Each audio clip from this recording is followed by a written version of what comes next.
Hello there, and welcome to the Sleepy Science Channel. Tonight, we are setting out on a journey that never truly ends. We are exploring migrations, one of the most powerful and far-reaching patterns in the natural world. Across oceans and deserts, over mountains and beneath the waves, life is constantly on the move. Wings beat through starlit skies. Fins slice through dark water. Hooves drum across open plains in rhythms older than memory. Migration is not just travel. It is timing, instinct, endurance, and astonishing precision. It is the pull of distant feeding grounds and the call of a birthplace remembered after years away.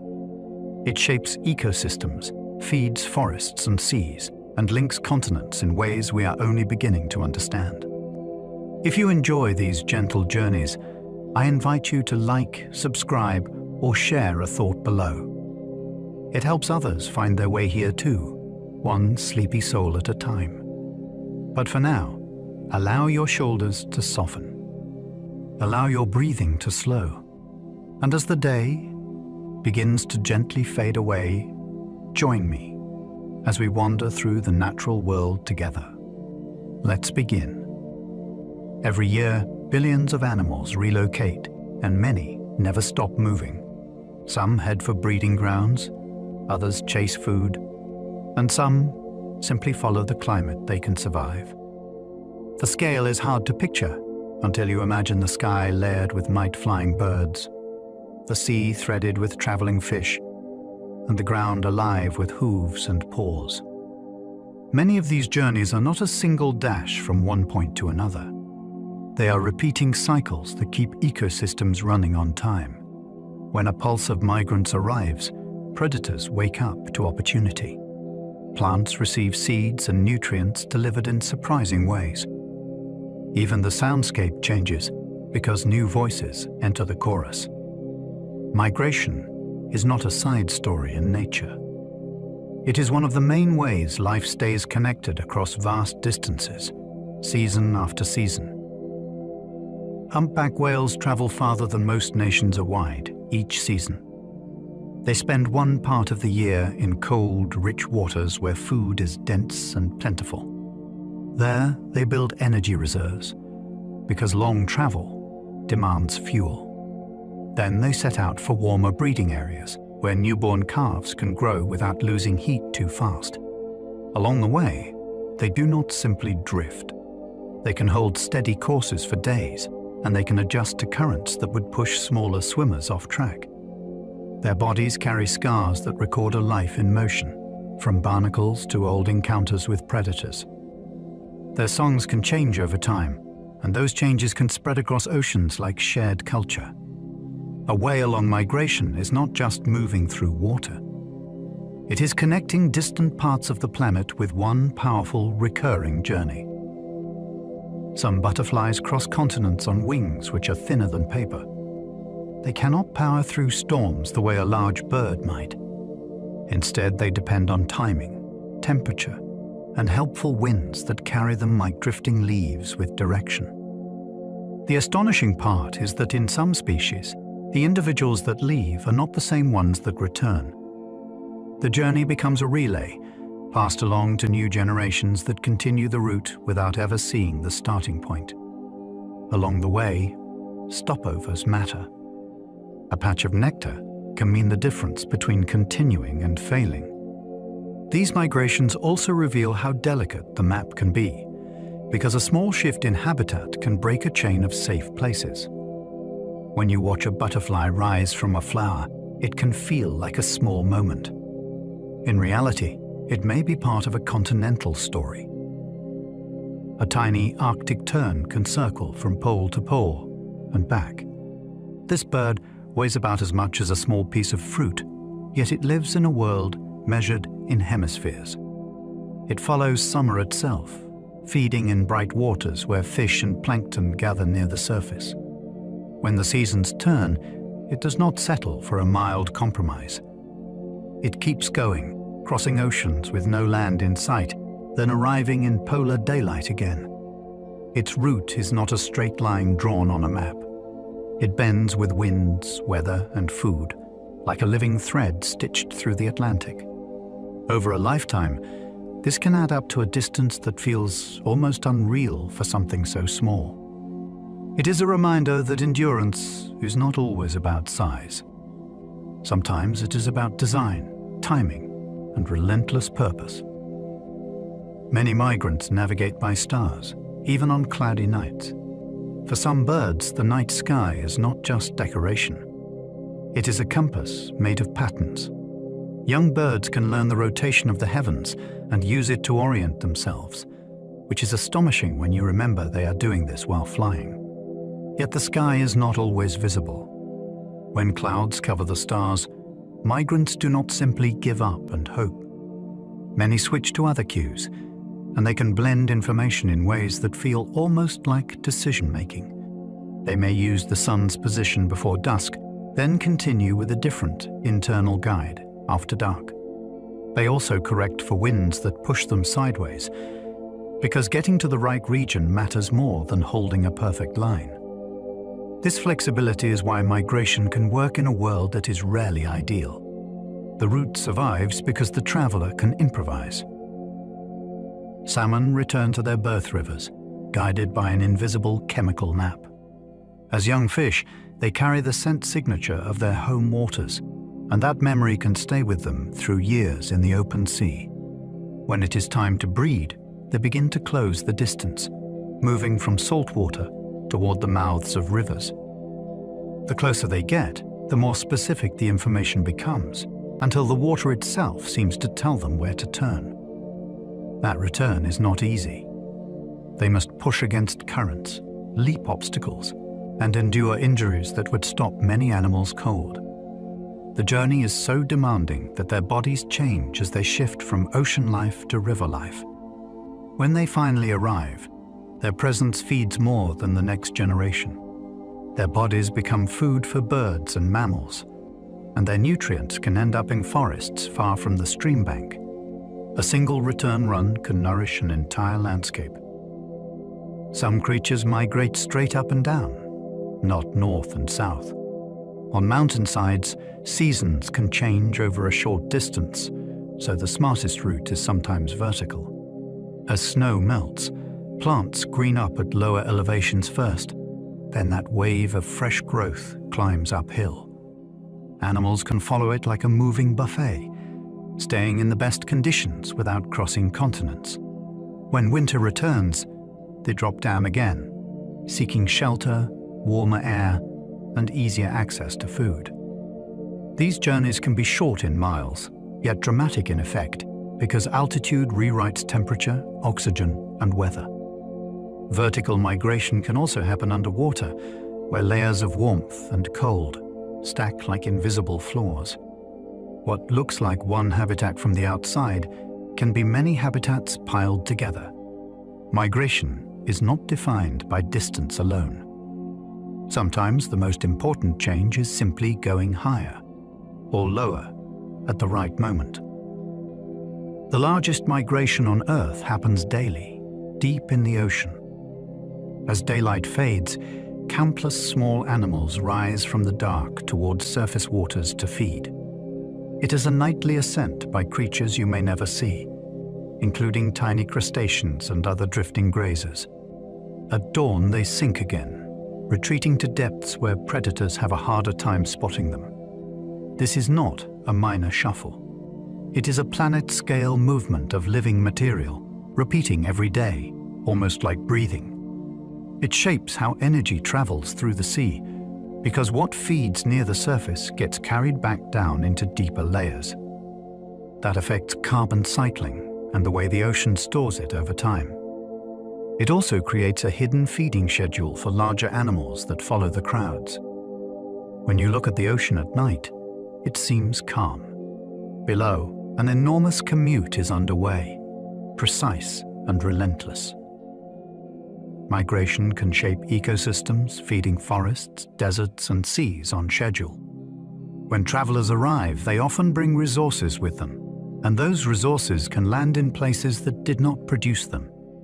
A herd can graze an area quickly, then move on, trimming plants without wiping them out. That opens space for new growth and changes what insects and birds can thrive there. In dry regions, the arrival of seasonal movers can match brief bursts of plant life after rain, turning a harsh place into a temporary banquet. In the sea, moving animals concentrate nutrients through feeding and waste, which can fertilize waters and support blooms that feed even more life. These are not isolated events. They are repeating appointments that other species learn to rely on. That is why migration matters beyond the traveler. It is a moving force that keeps timing, balance, and connection across whole regions, sometimes across whole worlds. Caribou herds can travel farther than many long road trips. On the tundra, distance is not measured in miles. It is measured in timing. Caribou begin moving as seasons tilt, and they do it in groups so large they can look like weather rolling across the land. They travel to reach fresh grazing, safer calving grounds, and cooler places where biting insects are less intense. Along the way, they cross braided rivers, soft bogs, and stretches where there is no shelter at all. Calves keep up within days of being born, and that alone can feel unbelievable. These routes are ancient, but they are not rigid. Herds adjust to snow depth, ice conditions, and the availability of plants, because a wrong turn can mean starvation. When caribou move, they connect distant habitats into one living circuit. Wildebeest migrations can move so much mass, rivers change their chemistry. When a vast herd reaches a river, the crossing becomes a dramatic collision between land and water. Thousands enter, hooves churning sediment into clouds. Mud and plant debris mix into the current, and sudden pulses of waste add nutrients that were not there the day before. Predators wait, because this is a rare moment when strong animals can become vulnerable. Crocodiles seize opportunities, and scavengers gather for what follows. Yet the river is not just a stage for danger. It is a moving system that responds to the herd's arrival. Microbes and insects bloom around the new nutrients. Fish shift their feeding, and the effects can ripple downstream. Even the banks can be reshaped as many bodies climb out on the far side. One crossing can look like chaos. In ecological terms, it is a temporary rewrite of the river's balance. Some bats migrate long distances, carrying pollen between distant forests. At dusk, these travelers leave caves and roosts and head into the open air with a mission written into their appetite. Many nectar-feeding bats visit flowers that open at night, and those flowers often depend on them. As bats feed, pollen dusts their faces and fur. Then the bats keep moving, sometimes over huge stretches of landscape, carrying that pollen like a living delivery service.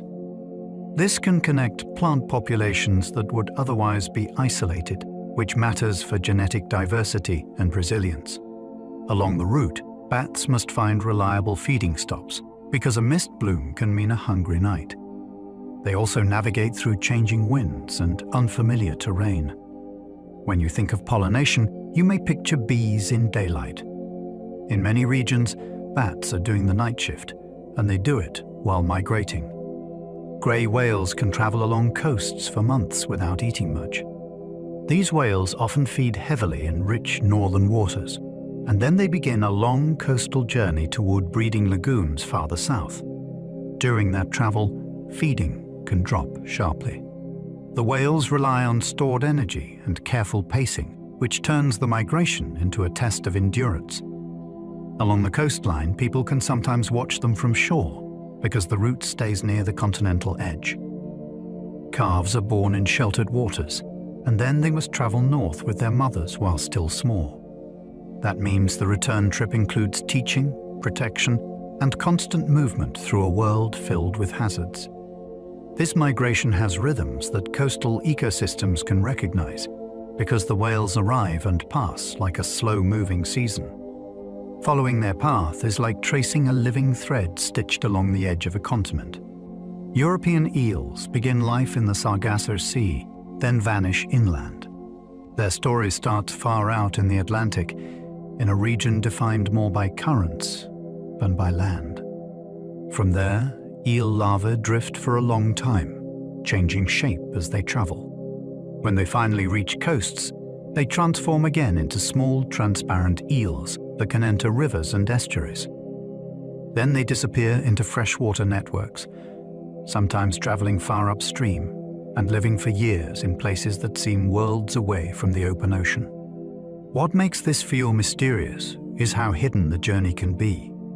Eels slip through dark water, under reeds, and along muddy banks, often moving at night. Later, when they are ready to reproduce, they turn back toward the sea and head for that distant Atlantic birthplace. It is a life split between two realms, joined by a route most humans never see. Monarch butterflies migrate in generations, not as a single round trip. One monarch may begin a journey and never live to see its end. Instead, the route is handed forward like a story passed from voice to voice. A spring generation moves north and lays eggs.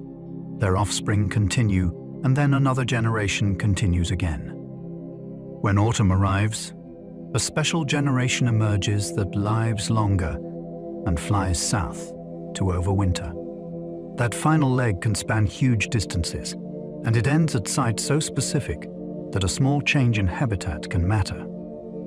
The astonishing part is that the butterflies arriving in winter have never been there before.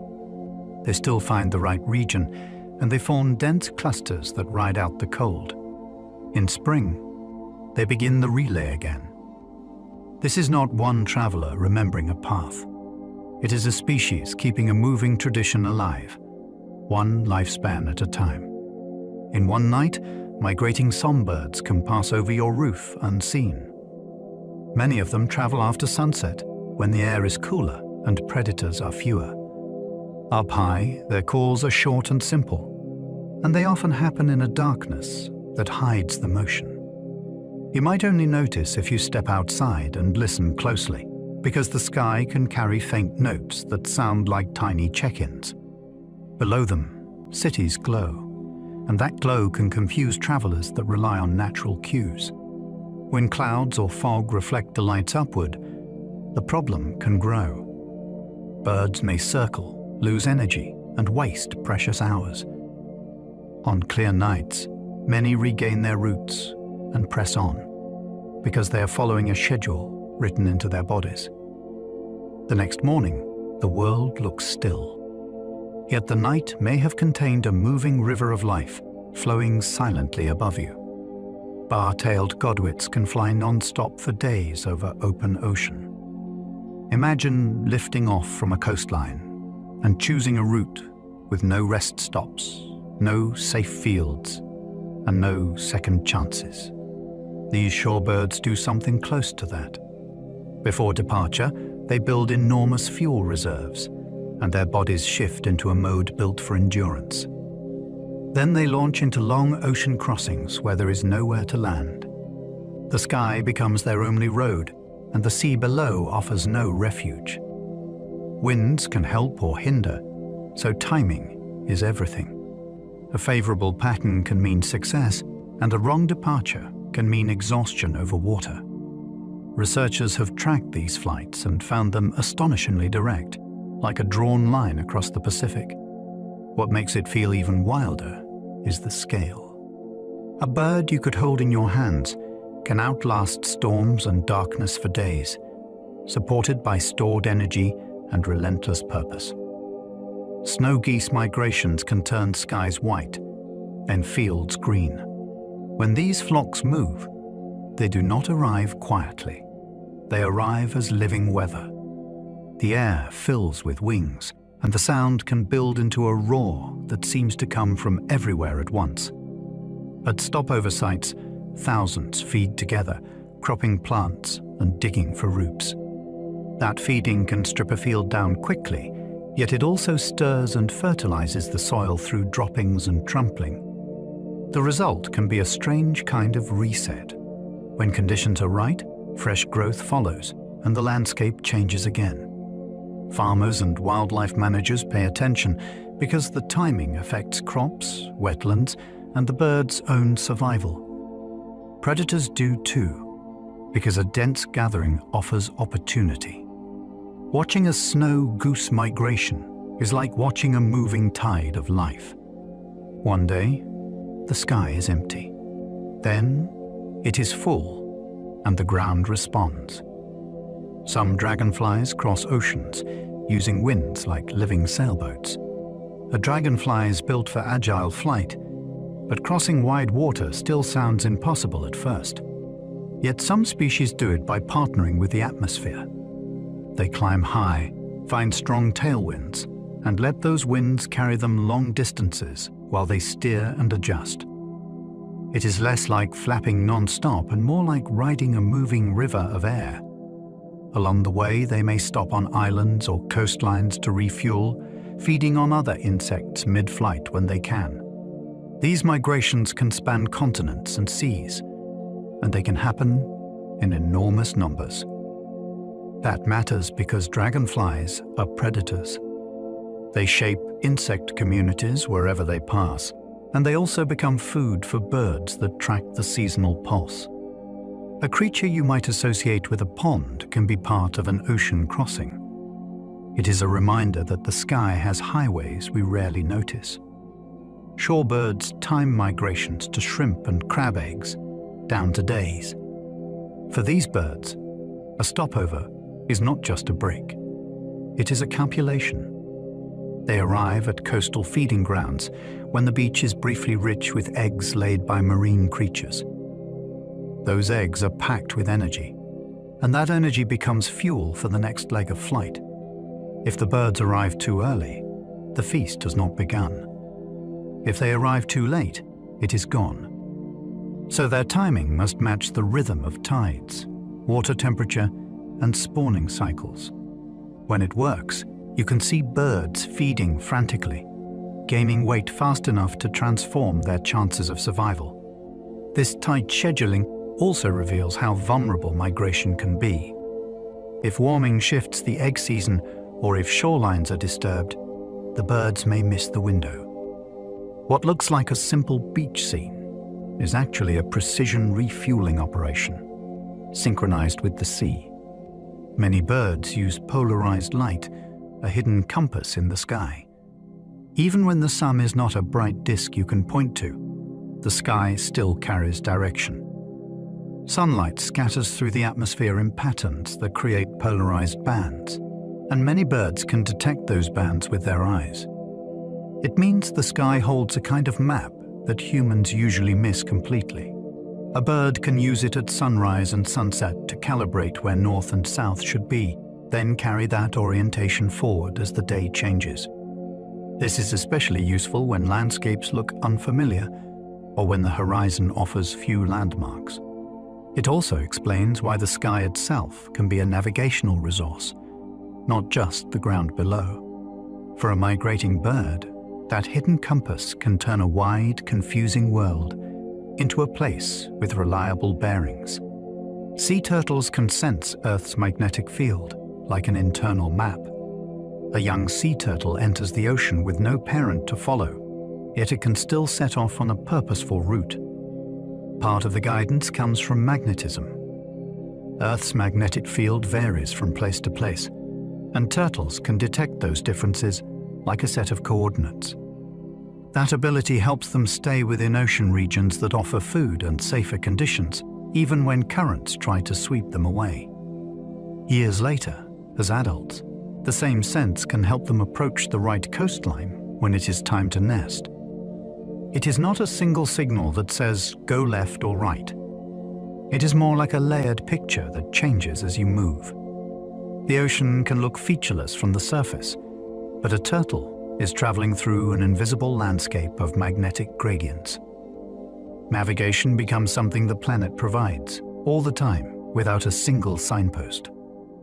Some sharks migrate using temperature boundaries, like invisible ocean roads. In the sea, Temperature is not just comfort. It is information. Many sharks track the edges where warm and cool water meet because those boundaries concentrate life. Plankton gathers, smaller fish follow, and predators arrive next. From above, you cannot see these edges clearly, yet in the water they can feel like a moving wall. A shark can cruise along that line and find reliable hunting, and it can do it for long distances as seasons shift. These thermal boundaries can also guide sharks toward breeding areas or nursery zones where young have better odds. The road itself moves because currents and weather push water masses around. So the shark must keep adjusting, like following a shoreline that drifts. This kind of migration is not about landmarks. It is about sensing the structure of the ocean and staying on the productive seams. Zooplankton rise at dusk and sink at dawn every day. As daylight fades, tiny ocean drifters begin to climb. They rise towards surface waters where microscopic food is plentiful and where feeding can be fast. Yet the surface is dangerous in bright light because predators can see more easily. So at dawn, the same creatures sink back down into deeper, darker layers. This pattern repeats daily with astonishing regularity, like an elevator schedule set by the sun. It is not one species doing it alone. It is a vast crowd that includes many kinds of small animals, each responding to the balance between hunger and risk. That movement also creates a nightly opportunity for hunters that time their own routines to the ascent. The ocean may look still from above, but inside it, life is commuting with the clock. Dusk begins the climb. Dawn begins the descent. The rhythm rarely breaks.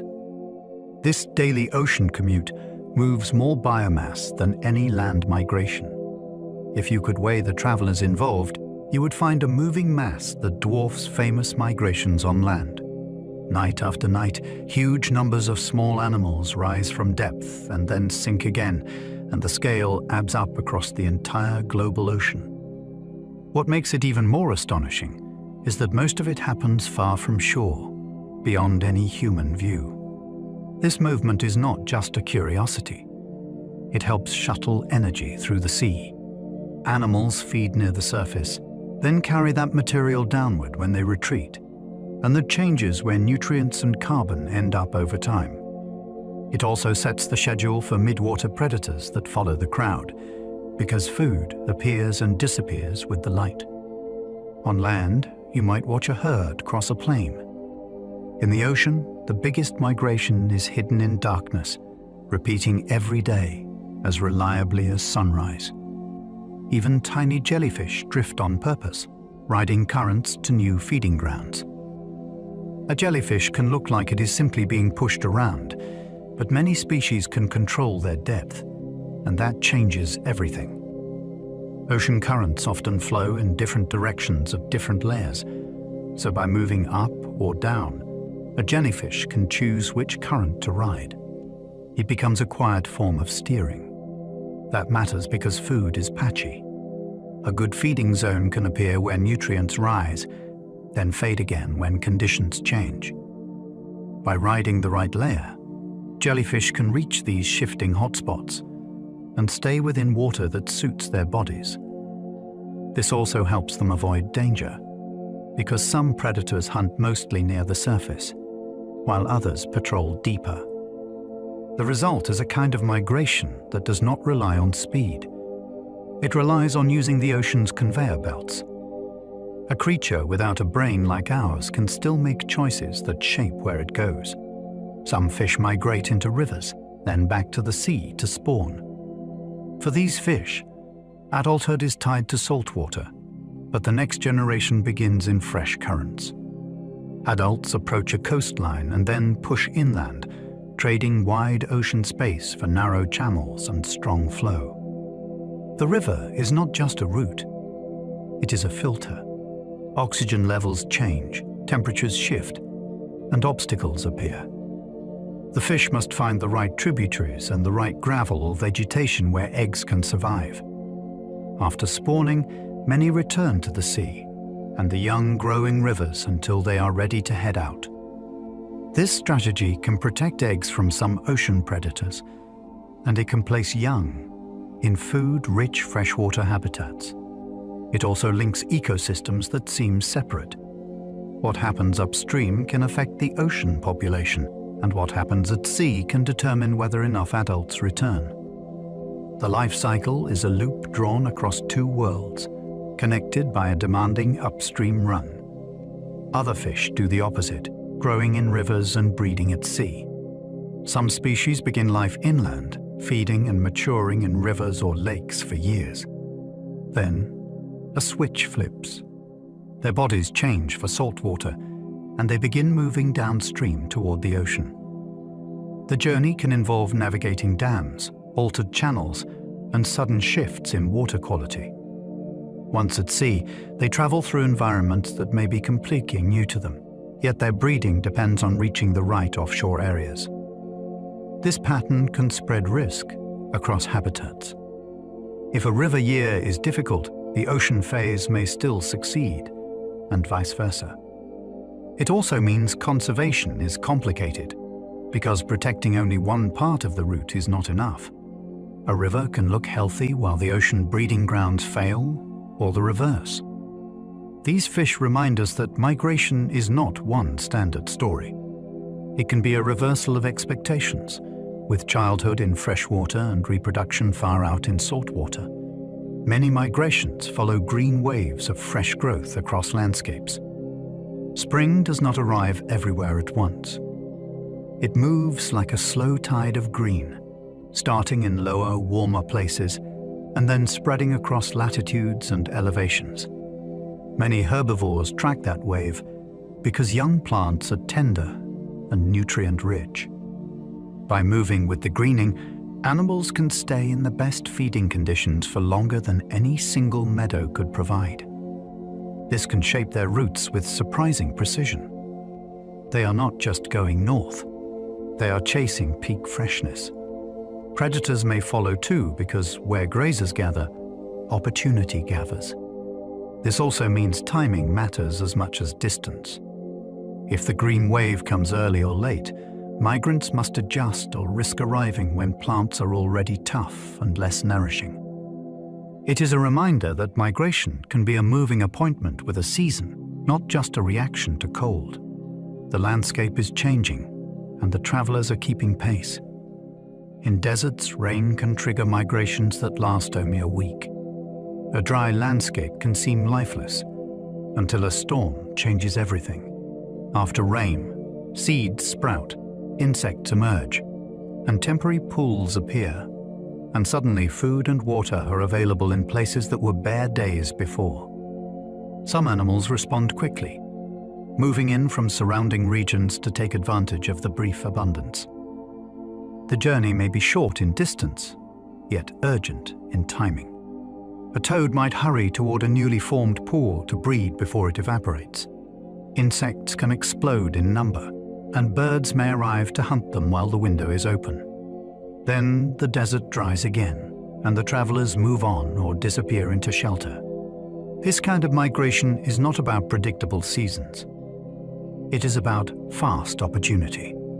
Rain writes a short-lived invitation on the sand, and for a brief moment, an entire community answers it. Some birds sleep with half their brain, staying alert while resting. That sounds impossible until you picture a long journey with no safe place to fully switch off. In some species, one side of the brain can rest while the other side stays awake enough to watch, steer, and respond. The open eye on the waking side can keep scanning for danger, while the resting side gets a brief reset. This ability can help during long migrations, especially when stopping could mean landing in the wrong habitat or exposing yourself to predators. It also hints at how flexible sleep can be in the animal world. Sleep is not always an all-or-nothing event. For these birds, it can be divided into smaller pieces that fit the demands of travel. Rest becomes something you carry with you, like a quiet skill, used in short moments when the journey will not wait. A few seabirds can nap mid-air, then keep flying. Out over the ocean, there may be nowhere to land for hours or even days, and that changes what rest has to look like. Some seabirds can slip into brief episodes of sleep while still in flight, using patterns of soaring that demand less constant control. The bird does not simply drop out of the sky. It keeps moving, supported by air currents and practiced stability, as if the wind is doing part of the work. These naps are short, and they are not a substitute for deeper rest forever. Still, they can take the edge off fatigue when the nearest rock or beach is far away. It is a reminder that flight is not always frantic flapping. Sometimes it is gliding, adjusting, and letting physics help. The idea of sleeping while flying sounds like a myth. In the right conditions, it becomes one more tool for survival. Migrating geese save energy by drafting, like cyclists in a line. When a goose flies, its wings push air downward and outward, and that creates a wake. Another goose can position itself to take advantage of that moving air, reducing the effort needed to stay aloft. Over a long migration, those small savings matter. They can mean arriving with enough energy to survive a cold snap, or to keep going when a storm delays the route. You can sometimes see the flock adjust its spacing with remarkable care, because the best position is not simply close. It has to be placed where the air is most helpful. This is not just teamwork for the sake of togetherness. It is a practical strategy that turns a group into a moving machine. The flock becomes more than many individuals. It becomes a shared engine that carries everyone farther. V-shaped formations can shift constantly, sharing the hardest position. The front of a formation is the most expensive place to fly.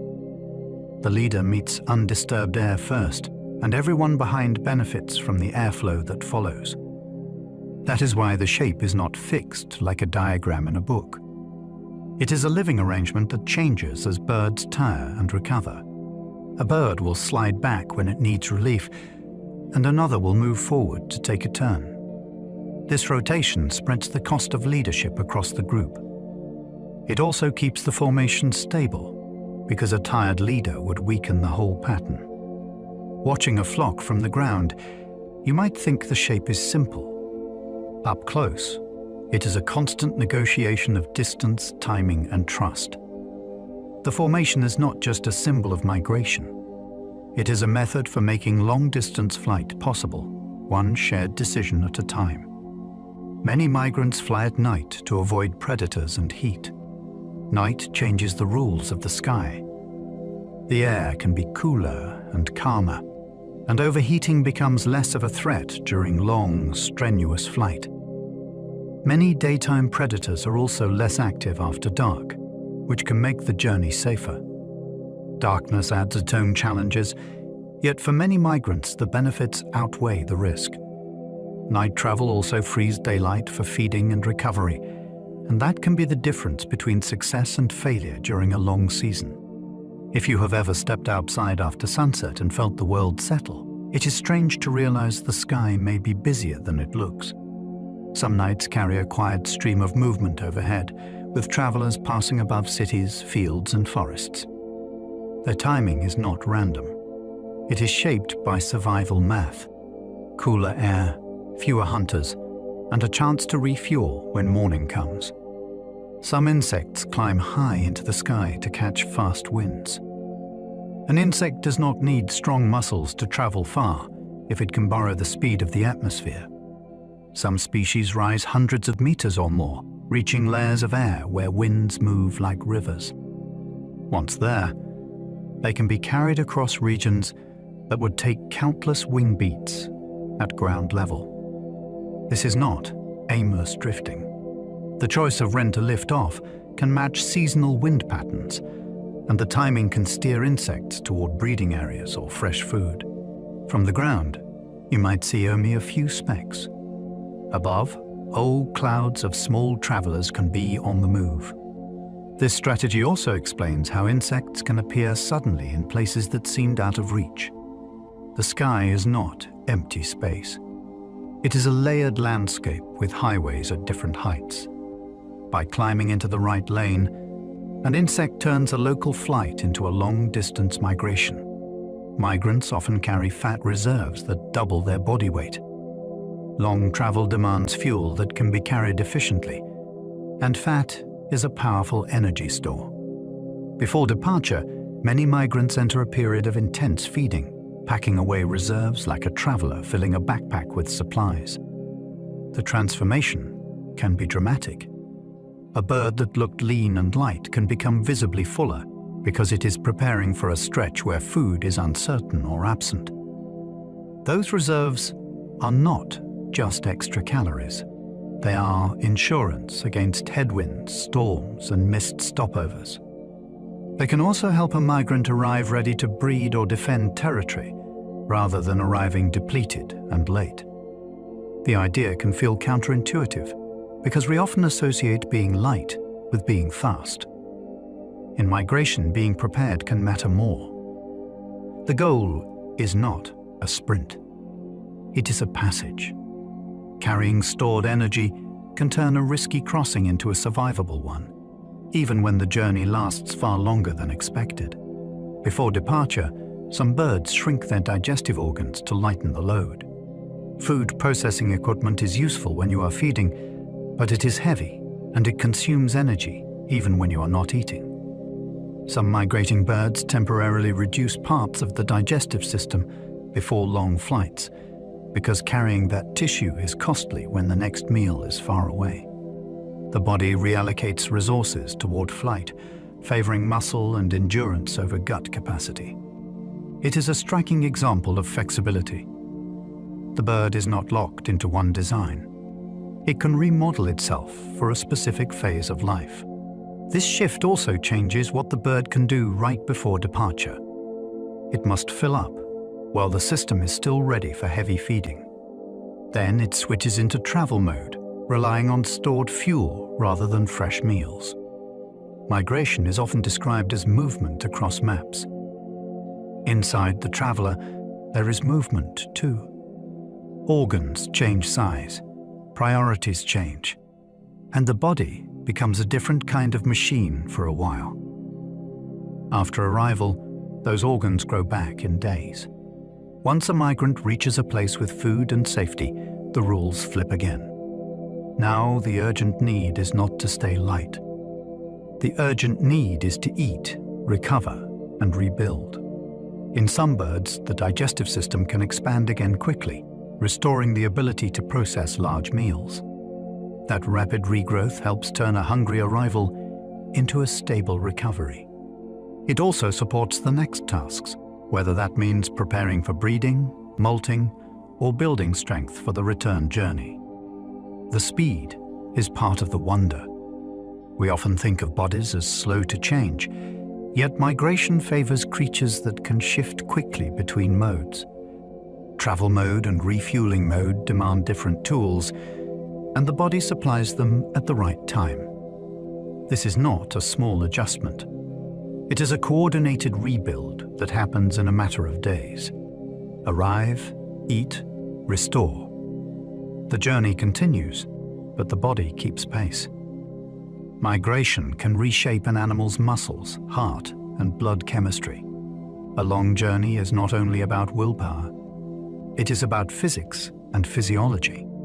For some migrants, flight or sustained swimming requires more oxygen delivery, more efficient energy use, and stronger endurance tissues. That can mean enlarging key muscles, increasing heart performance, and changing the blood's capacity to carry oxygen. These are not cosmetic changes. They are functional upgrades that make repeated long-distance movement possible. The animal becomes tuned for a season of effort, then later it can shift again when the demands change. This is one reason migration can look effortless from far away. The traveler has been preparing long before it takes the first step or wind beat. It also means that migration is written into the body, not just the behavior. The route is not the only thing that is mapped. The internal machinery is scheduled too, rising to meet the journey's demands, and easing back when the travel season ends. Some birds use Earth's smell, forming an odor map of home. For them, the air is not empty. It is layered with information. As winds move over forests, fields, coastlines, and cities, they pick up signature mixtures of scents.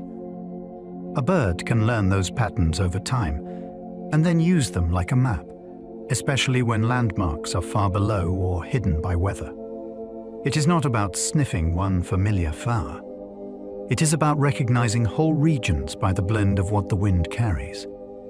That can help a migrant confirm where it is along a route, or fine-tune the final approach toward a breeding area. It also means that a shift in wind direction can feel like turning a page. The world suddenly smells different, and the bird updates its sense of place. Navigation becomes something you can breathe in, and that idea is astonishing. Pigeons can detect infrasound, low rumbles that hint at direction. Some sounds are so deep you do not consciously hear them, yet they can travel for huge distances. Infrasound can come from ocean waves crashing, from storms, or from wind moving across mountain ranges. A pigeon can pick up these long rolling signals and use them as a kind of background landmark. It is like living with a low, steady hum that tells you where the coast is or where a range of hills begins, even when the view is blocked. This may help explain why pigeons can orient from unfamiliar places, then set off with confidence. The sky can look the same in every direction, but the soundscape is not the same. It carries direction in a subtle way. When people talk about animal navigation, they often think of sight first. With pigeons, the map may also be something you feel through vibrations, as if the planet is quietly humming its own coordinates. Bees perform migrations too, when colonies relocate to survive. When a honeybee colony becomes too large, it can split, and that moment turns into a traveling drama. Thousands of bees leave with a queen, swirling into the air like a living cloud, then settling into a temporary cluster that hangs from a branch or a wall. While the mass waits, scout bees fan out to search for a new home, checking cavities for space, dryness, and safety. Then the scouts return and communicate, and the group gradually converges on a decision. When they lift off again, it is not random. It is a coordinated flight toward a chosen site, sometimes far from where they started. This is migration on a neighborhood scale, but the stakes are huge. A wrong address can doom the colony. A right one creates a new city of bees, built from movement and collective choice. Army ants migrate on foot, building living bridges as they go. Their world is the forest floor, yet they can still travel like an unstoppable tide. When an army ant colony moves, it can form long trails of workers that sweep through leaf litter in search of prey. If the path meets a gap or a stream edge, the ants do something that feels like engineering. They link bodies, gripping legs and mandibles to form temporary bridges and platforms. Other ants run across them, and the structure reshapes itself as traffic changes, thickening where needed and thinning where it is not. The colony can also move its young and queen during these marches, keeping the entire society mobile. This is not a wonder. It is an organized relocation that can transform whatever it passes through. Small creatures are often described as simple. Army ants show how complex migration can be, even when every step is taken on tiny feet. Locust swarms can travel with weather systems, expanding like storms. A locust swarm is not just a crowd. It is a moving force that can rise, drift, settle, and lift again with the rhythm of wind and heat. Warm air can help swarms take off, and shifting weather can carry them over long distances in a short time. As they travel, their density can change fast. A scattered group can gather into a thick wave, and the wave can spread again as it searches for new food. This makes the swarm feel storm-like. because it is shaped by atmospheric conditions, and it can arrive suddenly. When it lands, the landscape can be stripped quickly, and the swarm moves on to the next patch. What is most unsettling is how the behavior can flip. Under certain conditions, locusts shift into a form that favors grouping and travel. Migration becomes not only movement through space, but a transformation of the traveler itself. Waterfowl migrations can sprout plant seeds across continents. A duck lifts off from one wetland and lands in another, and the trip can carry more than feathers. Seeds can cling to muddy feet and plumage, hitching a ride without any intention from the bird. Other seeds survive a journey through the digestive tract, then return to the world in a new place, still able to grow. That means a chain of lakes and marshes can become connected by travelers that do not even notice the cargo. Over many seasons, this helps plants colonize new waters, recover after drought, and maintain genetic mixing between distant sites. It also turns stopover wetlands into crossroads, because birds from different regions gather there and move on in different directions. When you see a calm pond, it can feel isolated. Waterfowl migration reveals a different truth. Many wetlands are linked by invisible roots, and seeds are quietly riding those roots. Some fish transport nutrients from ocean to forest, inside their bodies. Consider an anadromous fish, like the American shad. It grows large in the ocean, feeding in salty water where nutrients are plentiful. Then it returns to freshwater rivers to spawn, carrying that ocean-derived energy upstream. Once there, its presence feeds river predators and scavengers, and its waste adds nutrients to the water itself. In some places, spawning runs are intense enough that the river changes for a while, because the system receives a seasonal pulse of richness. That pulse does not stay in the channel. Insects can build their lives on it, and then emerge into the air where birds and bats feed. Plants along the banks can benefit when nutrients settle into sediments during floods. This is migration as a nutrient conveyor belt. The fish is not only seeking a birthplace for its young, it is also delivering ocean calories into inland habitats, and the forest around the river can feel the difference. Bears and eagles move those nutrients farther, leaving them on land. When fish runs arrive, some predators do not eat in one place and stay there. They grab a catch and carry it away, sometimes into thick vegetation or up onto higher ground. An eagle might tear pieces loose and drop scraps. A bear may drag a fish into the woods to eat in privacy. Each trip moves marine nutrients out of the river corridor and into soil, roots, and the mouths of insects that clean up what remains.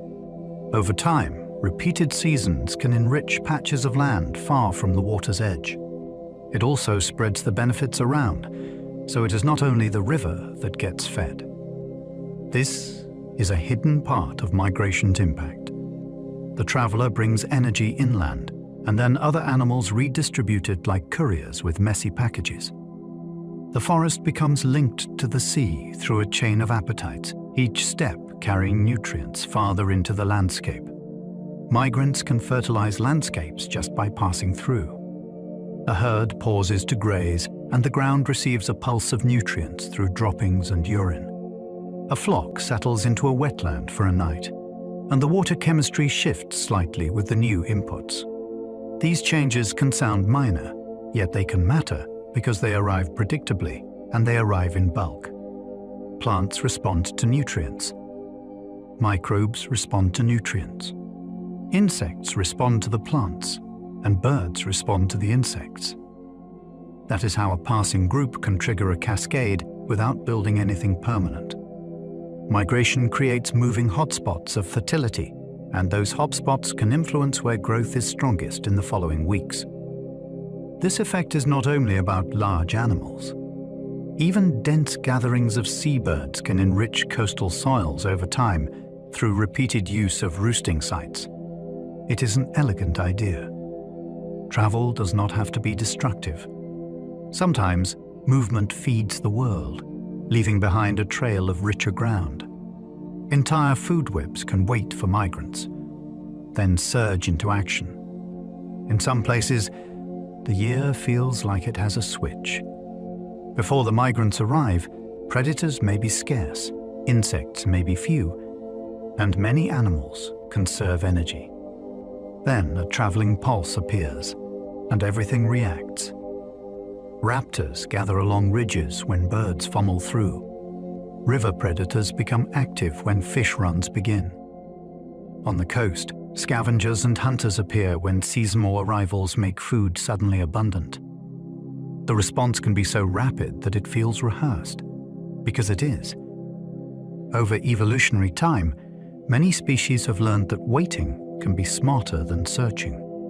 Migration turns scarcity into a brief season of plenty, and that season can determine who breeds successfully and who does not. It also creates timing chains, where one arrival triggers another response down the line. The landscape becomes a stage with cues, entrances, and exits, and the travelers are the signal that the show is starting. In some regions, migration is timed to moonlight and tides. Along certain coasts, the calendar is not written in months. It is written in nights. Moonlight changes how predators hunt and how prey hides, and tides decide which flats are exposed and which channels run deep. For traveling animals, that can make a single evening feel like a doorway that opens, then shuts again. Some swimmers wait for high water that lifts them over shallow bars. Some shoreline travelers need low tide that reveals feeding ground like a pulled-back curtain.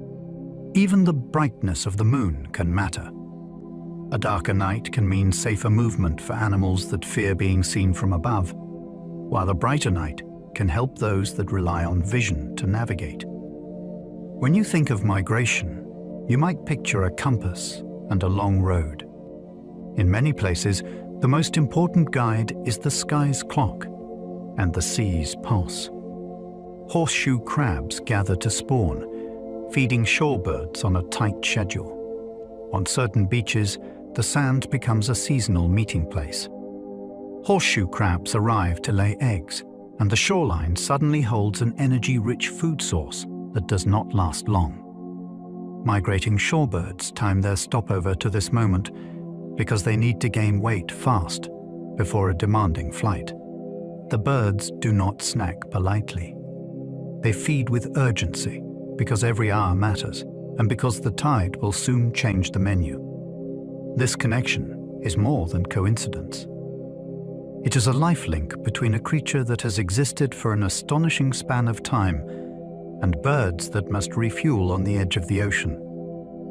If storms reshape the beach, or if spawning numbers drop, the birds can lose a critical pit stop.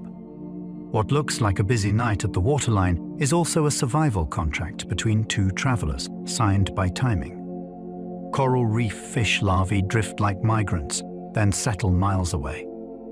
A reef can seem like a fixed city, yet many of its residents begin life as tiny wanderers. After spawning, larvae enter the open water where currents become their transport. They may travel far from the reef they came from, passing through blue space that offers few familiar cues. Then comes the astonishing part. When the time is right, these larvae can locate suitable habitat and return to the reef zone, sometimes guided by sounds and chemical traces carried through the water. Settlement is not random. The young fish must choose a home that offers shelter, food, and the chance to grow without being eaten immediately. This drifting stage connects reefs like neighborhoods linked by hidden roads. It means one reef can help replenish another, and it means damage in one region can ripple outward through the next generation. Migration is happening, even at the scale of a drifting speck. Some reef fish return to the same spawning sites year after year.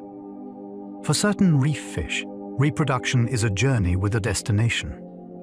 Adults leave their everyday feeding areas and travel to specific gathering points, often timed to seasons or lunar cycles. At these sites, many individuals arrive together, and the water can fill with activity that lasts only a short window. The advantage is not just romance. Spawning together can overwhelm predators through sheer numbers, and it can increase the chance that eggs and sperm meet in the moving sea. Returning to the same place also means the location has proven itself, perhaps through currents that carry young toward habitats where they can survive. This fidelity can be so strong that if a spawning site is disturbed, the population can struggle, even if nearby reefs still look healthy. It is a reminder that habitats are not only about where animals live, they are also about where crucial events happen, and those places can be surprisingly few. Natal homing can be so precise, siblings return to the same stream bend. There are rivers where the return is not just to the correct watershed. It is to a particular curve, a specific patch of gravel, a familiar flow pattern that exists like an address. Animals that home this precisely are not relying on a single clue. They are combining information that becomes more detailed as they approach, until the final choices happen in water only meters wide. This accuracy matters because not every part of a river is equal. Some spots have the right oxygen levels, the right current speed, and the right protection for eggs or young. Returning to a proven birthplace can raise the odds that the next generation starts in a place that works. The emotional effect on humans is hard to ignore. We tend to think of memory as personal and conscious. Natal homing shows another kind of memory, built into biology and reinforced by the landscape itself. Many migrants use landmarks, but they also correct for wind drift. A straight route on a map is rarely a straight route in the air. Wind pushes, sometimes gently and sometimes with real force, and a traveler that does not compensate can end up far off course. Many migrants solve this by blending what they see with what they sense. A coastline, a mounting chain, or a river valley can provide a visual guide, yet the animal still has to handle sideways drift. Some choose headings that intentionally angle into the wind, so the push cancels out and the path stays true. Others adjust on the fly, correcting again and again as conditions change. This is one reason migration can look calm from below. The traveler is constantly negotiating invisible forces. It is also why storms can be so dangerous. A powerful wind can turn a sensible route into a long detour, and that detour can cost precious energy. Migration is not only navigation. It is physics corrected in real time. Young birds can inherit routes without ever being taught. Some first-time migrants leave with no experienced guide, yet they still head in the right general direction. That can happen because elements of the route are encoded as instinct, like a built-in program that says when to depart and which broad heading to follow.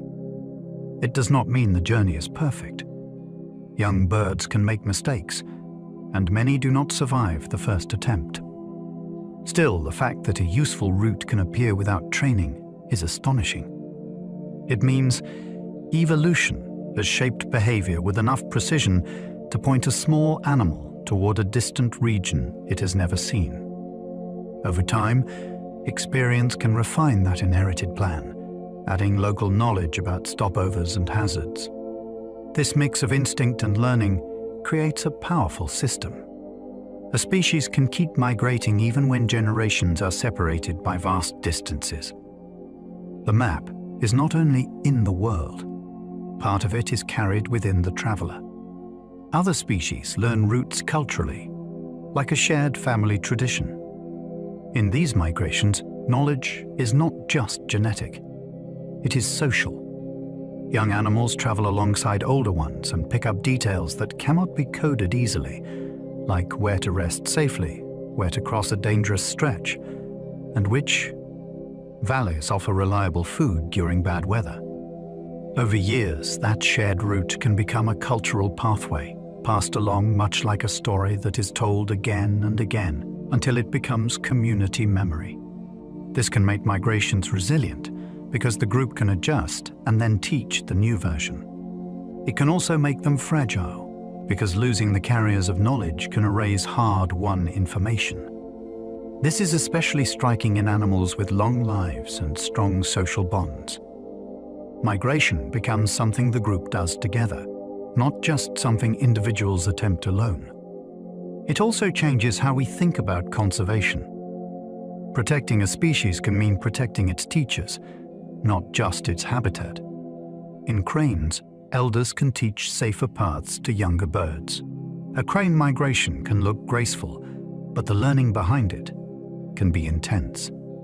Young cranes benefit from following experienced birds that know how to use rising air, where to avoid dangerous weather, and which stopovers offer space to rest without constant threat. This is not a lecture. It is guidance through example. The young watch when the flock lifts off, how it circles to gain height, and how it chooses a route that balances distance with safety. Over time, those choices become familiar, and the next generation can carry them forward. The idea that a migration route can be taught like a skill is powerful. It means the journey is not only instinct, it is education. It also means disruption can hit harder than we expect. If elders are removed from a population, the young may still move. They may do it more dangerously, and the losses can climb. The path through the sky can depend on memory held in living bodies. Losing experienced leaders can change an entire migration. In a migration that relies on learning, leaders are more than strong individuals. They are libraries.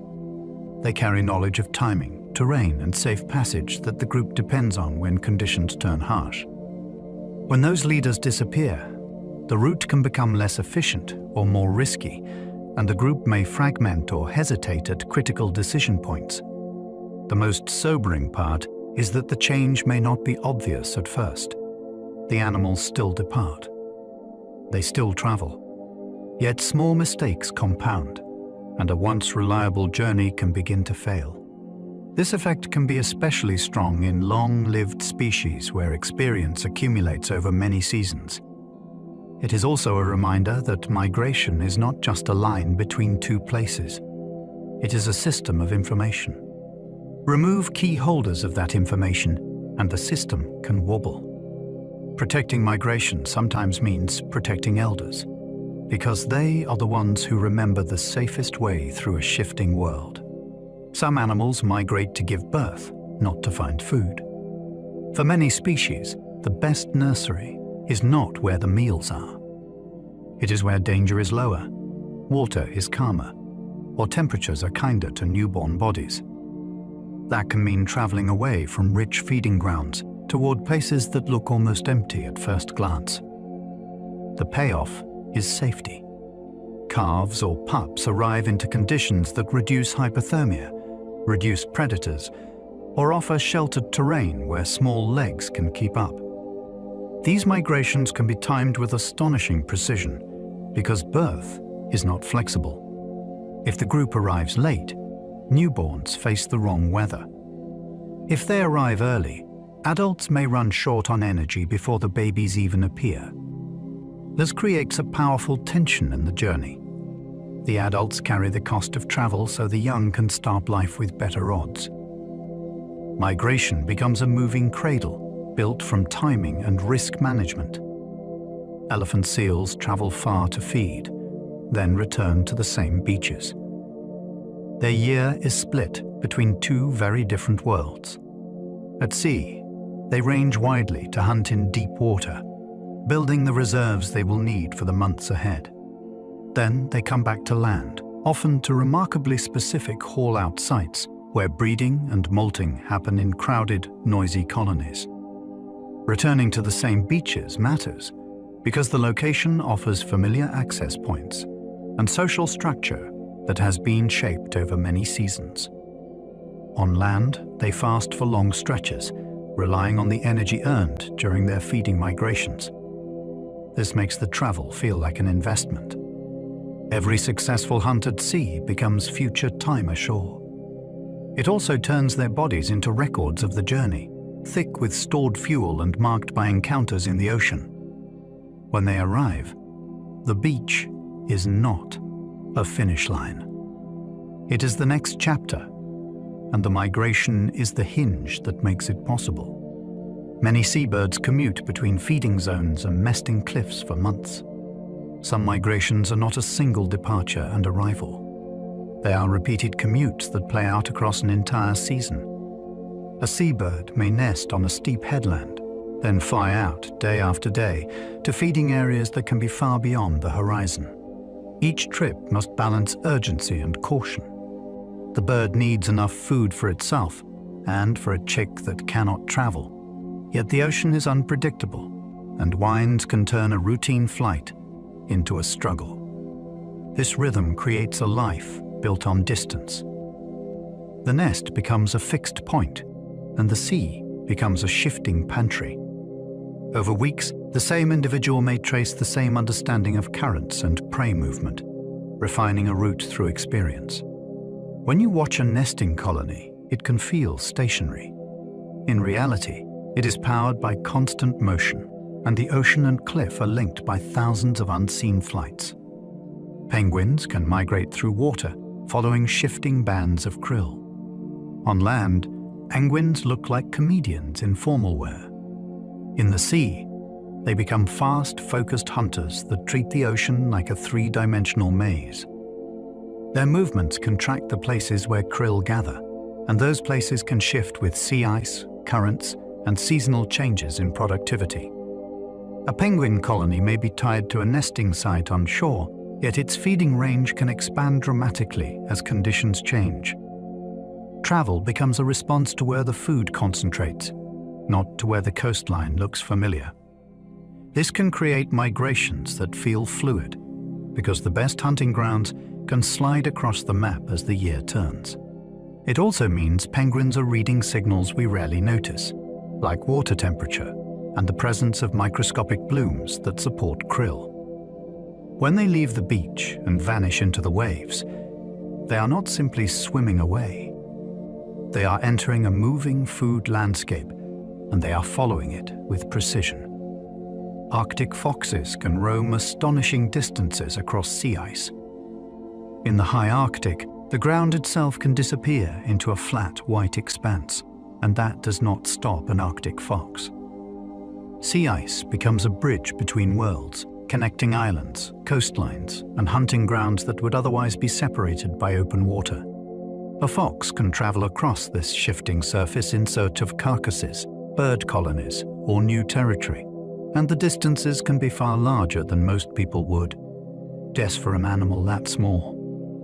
The risks are real. Ice can fracture, storms can erase tracks, and the landscape offers few places to hide. Still, the fox explained something important about migration. Movement is not always a grand seasonal parade. Sometimes it is a determined roaming across extreme terrain, guided by opportunity and survival. When sea ice patterns change, those hidden routes can change too. The fox's ability to range so widely shows how life can treat even the harshest environments as connected, as long as a path exists. Reindeer migrations can open paths that other animals later follow. A large herd does more than move through a landscape. It shapes it. As reindeer travel, they trample snow, compressing it into firmer surfaces that can become easier for smaller animals to cross. They can also break crusts that would otherwise block access to lichens and low plants, creating openings that linger after the herd has passed. In that way, migration can be a form of ecosystem engineering. The herd is not building a road on purpose, yet its passage can create a temporary corridor of access, especially in winter conditions that make travel difficult. Predators may use these corridors too, because moving efficiently matters when calories are scarce. This is a powerful idea. A migration can ripple outward, helping or harming others depending on timing and density. The reindeer are following their own needs, yet their route can become a moving influence that changes who can travel, who can feed, and who can survive in their wake. Zebras can choose longer routes to reach better grazing. A straight line is not always the smartest path. For a zebra, the goal is not simply to arrive somewhere else. The goal is to arrive in a place where grass is worth the effort, and where the risks along the way do not outweigh the reward. That can mean taking detours that look inefficient on a map, yet make perfect sense in real life. Some routes avoid areas with heavy predator pressure. Others swing toward regions that received recent rain, where grass is tender and water is available. By choosing longer paths, zebras can also spread their grazing across a wider region, which can reduce competition within the herd. This decision-making reveals migration as a flexible strategy, not a rigid instinct. The animals are responding to conditions, and those conditions change year by year. When you picture a herd moving, it can look like one simple direction. Up close, it can be a series of choices that trade distance for safety and better food. Migration routes can form highways visible from space through vegetation changes. When large numbers of animals use the same corridor year after year, the land can explain the story. Repeated grazing can keep certain bands of vegetation shorter. Repeated movement can compact soils in narrow paths. Nutrients deposited along the route can enrich some patches while other areas recover. Over time, these differences can become patterns that stand out in satellite images, especially across open regions where plant growth responds quickly to pressure. It is like seeing a footprint that is too large for any single animal to make. What makes this so striking is the time scale. The highway is not painted or paved. It is written by many seasons of movement, and it can persist as long as the migration continues.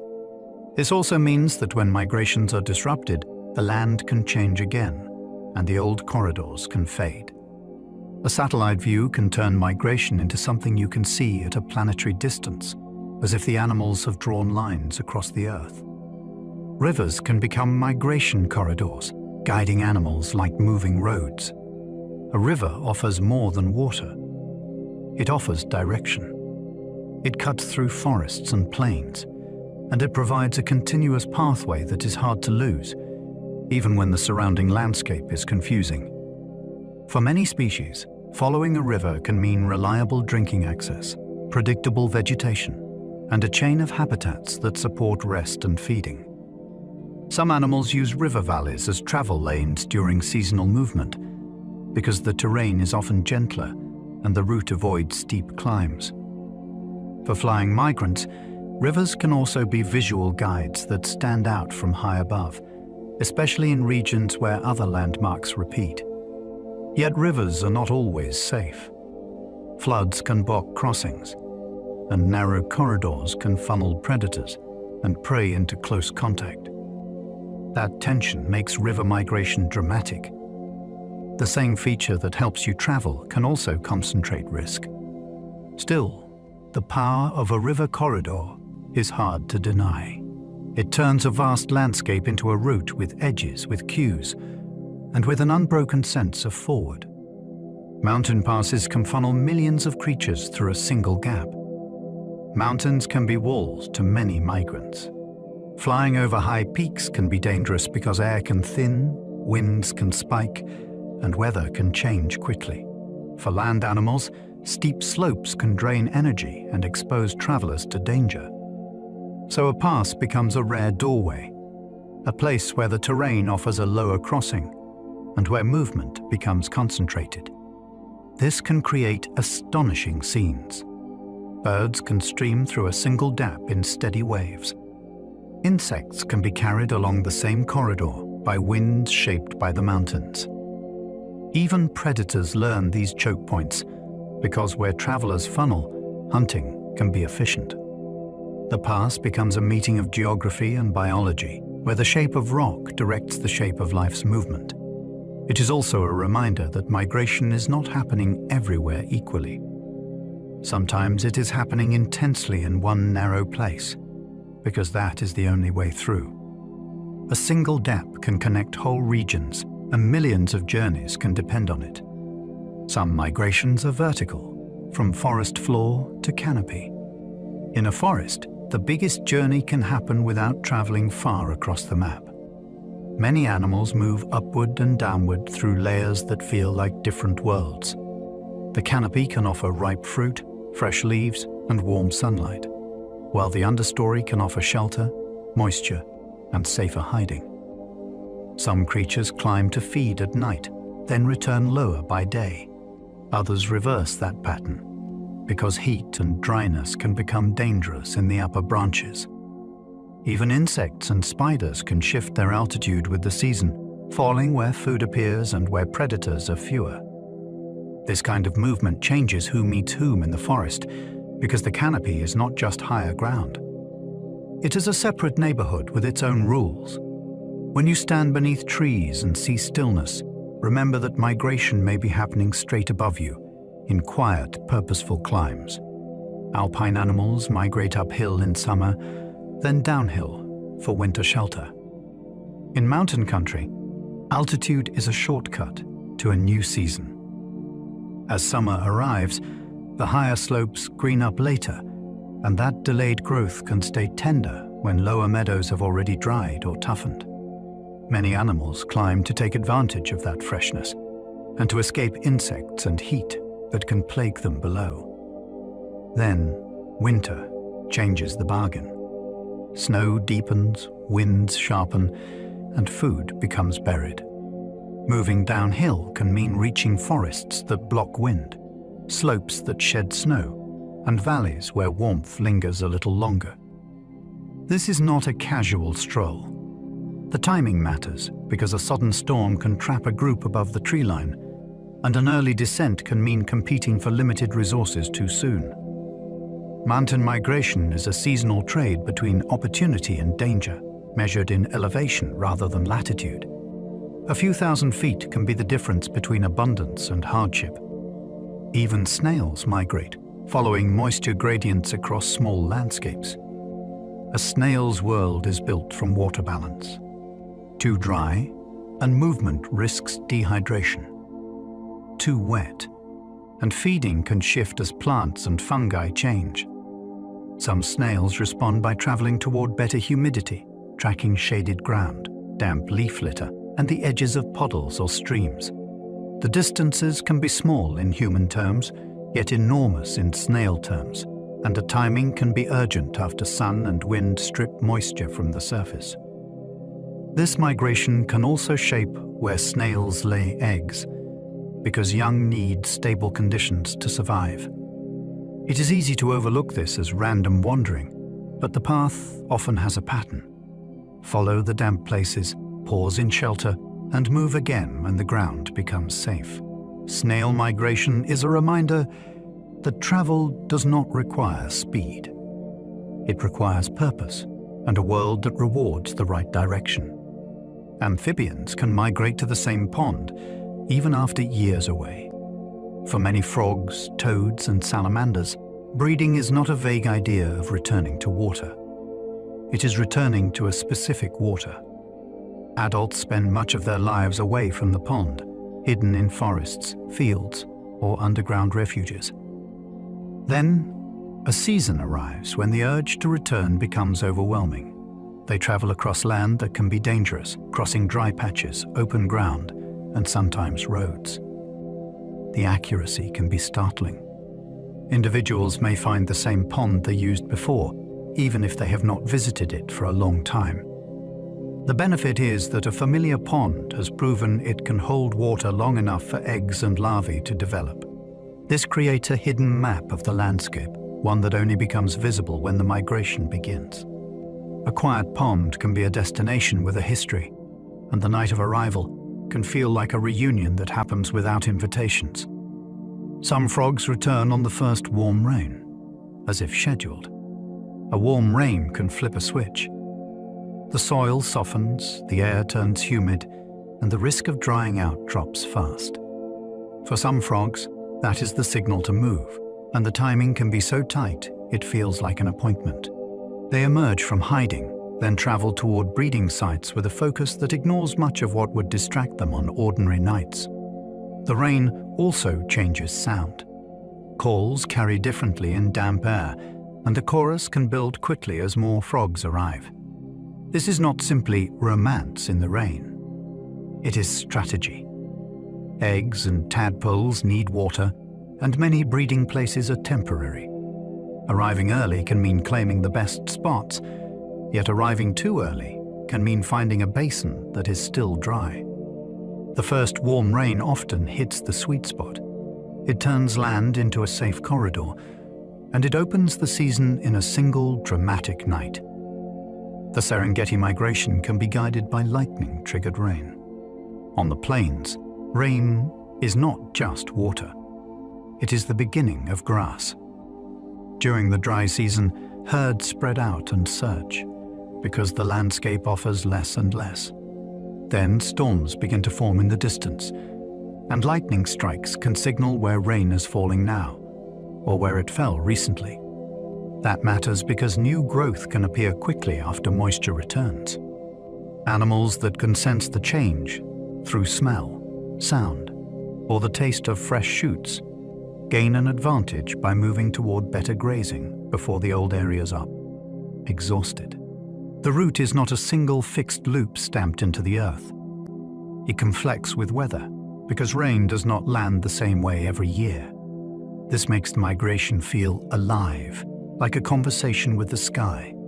Lightning flickers, storms shift, grass responds, and the herds follow, turning weather into movement across a vast landscape. Many species stop at the same refueling sites, like living airports.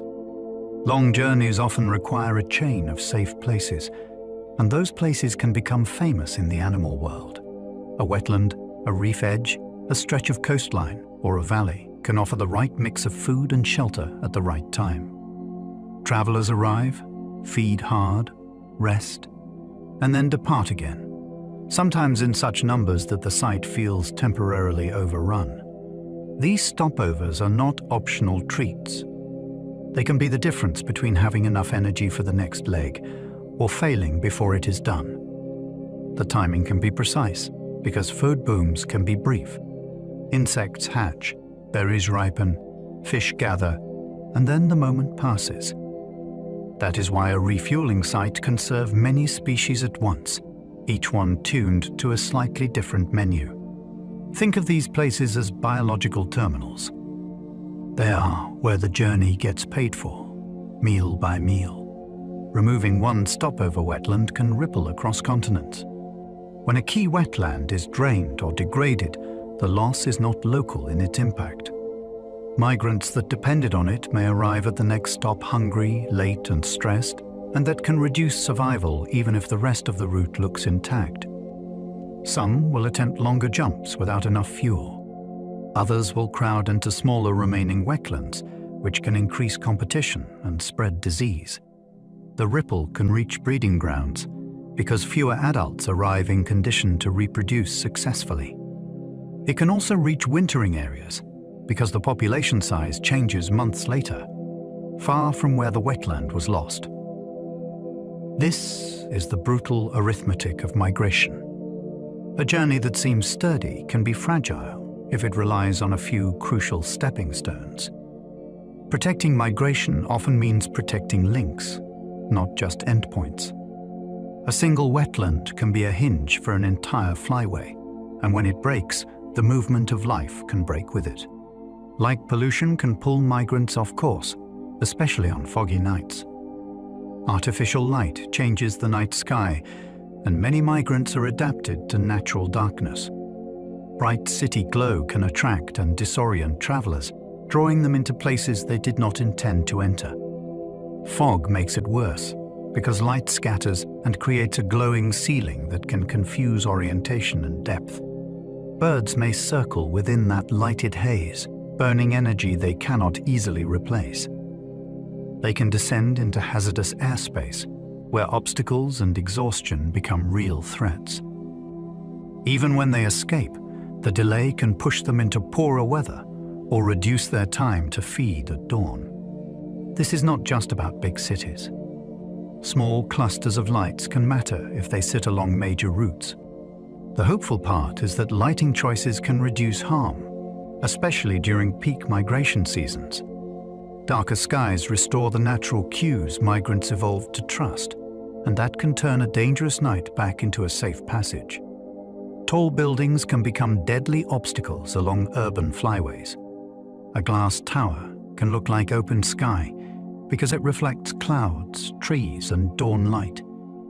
For a migrating bird, that illusion can be fatal. Collisions often happen during night travel and early morning, when birds descend to rest, or when weather pushes them lower. Windows can also create a trap effect, with bright interior lights drawing birds toward the structure, then reflections preventing them from recognizing the barrier. Cities placed along major routes can concentrate this risk because large numbers pass through the same airspace. The tragedy is that many impacts are preventable. Simple changes like turning off unnecessary lights at night, using bird-friendly glass patterns, and shielding bright fixtures can reduce collisions dramatically. Urban migration does not have to be a gauntlet. With thoughtful design, cities can become safer corridors rather than obstacle fields. The sky belongs to travelers too, and our buildings shape the routes they must survive. Wind turbines can be safer when placed away from key corridors. A turbine is not dangerous everywhere in the same way. Risk rises when blades sit in the exact airspaces that migrants use most, such as ridgelines, mountain gaps, and coastal funnels where birds concentrate. If a turbine is moved even a short distance away from those corridors, the danger can drop because the traffic thins. Timing matters too. Migration does not happen evenly across the year, so operators can reduce risk by slowing or stopping turbines during heavy movement or during low wind, nights when bats are most active. This is where careful mapping becomes powerful. Radar, acoustic monitors, and tracking data can reveal when and where the sky fills with travelers. Then design choices can follow the evidence. Energy and wildlife do not have to be opponents. When placement and operation respect migration patterns, the same wind can power homes while leaving safer passage for the moving lives above. Underwater noise can disrupt whale movements, masking important cues. In the ocean, sound travels far, and many whales rely on it, the way we rely on sight. Their calls can help maintain contact, locate companions, and make sense of the seascape. When shipping, construction, or other loud activity raises the background noise, those signals can be harder to detect. That can force whales to call louder, call more often, or change their routes to avoid noisy regions. A detour might not sound serious until you imagine a long migration that already runs on tight energy budgets and precise timing. Noise can also mask natural cues, such as the sounds of waves near shorelines or the movements of prey. The ocean becomes less readable. The hopeful part is that noise can be managed. Slower ship speeds, route adjustments, and quieter technology can reduce the acoustic fog. When the sea grows calmer in sound, whales gain back a clearer world to travel through. Climate shifts can make migrants arrive before food is ready. Migration is often timed to a moving feast, and that feast can be seasonal insects, fresh leaves, or plankton blues. When temperatures warm earlier, those food peaks can happen sooner. Some migrants respond by departing earlier too, but not all species can shift fast enough. A traveler may arrive on schedule by its own internal calendar, then find that the richest moment already passed. That mismatch can be brutal. Adults may struggle to regain energy after arrival, and chicks or calves may grow during a lean period when food is scarce. The problem can also work the other way. A late spring can delay food while migrants arrive expecting abundance. This is one of the sharpest edges of climate change, because the route may still exist and the destination may still look familiar. Yet the timing link between traveler and meal can quietly break. Migration depends on calendars, and the climate is rewriting them. Some populations now migrate shorter distances because winters are milder. When cold seasons soften, some animals do not need to travel as far to find survivable conditions. A bird that once had to cross a continent to avoid freezing nights may now find food and open water much closer to its breeding range. That can sound like good news, because shorter travel means less exposure to storms and less energy spent on movement. Yet it can also change competition and disease dynamics, because more individuals remain in the same regions year-round. It can reshape local ecosystems too. Predators that once relied on migrants may see different patterns of availability, and plants may be grazed at times they were not before. Shorter migration can also reduce the use of traditional stopover habitats, which may then be lost because they seem less important. The route does not only serve the traveler, it supports a network of places. When distances shrink, the map of ecological connections can shrink with them. Others travel farther, chasing habitats that are sliding poleward. For some migrants, the issue is not comfort. It is habitat itself. As temperatures and rainfall patterns shift, the zones that support certain plants and prey can move northward or upward in elevation.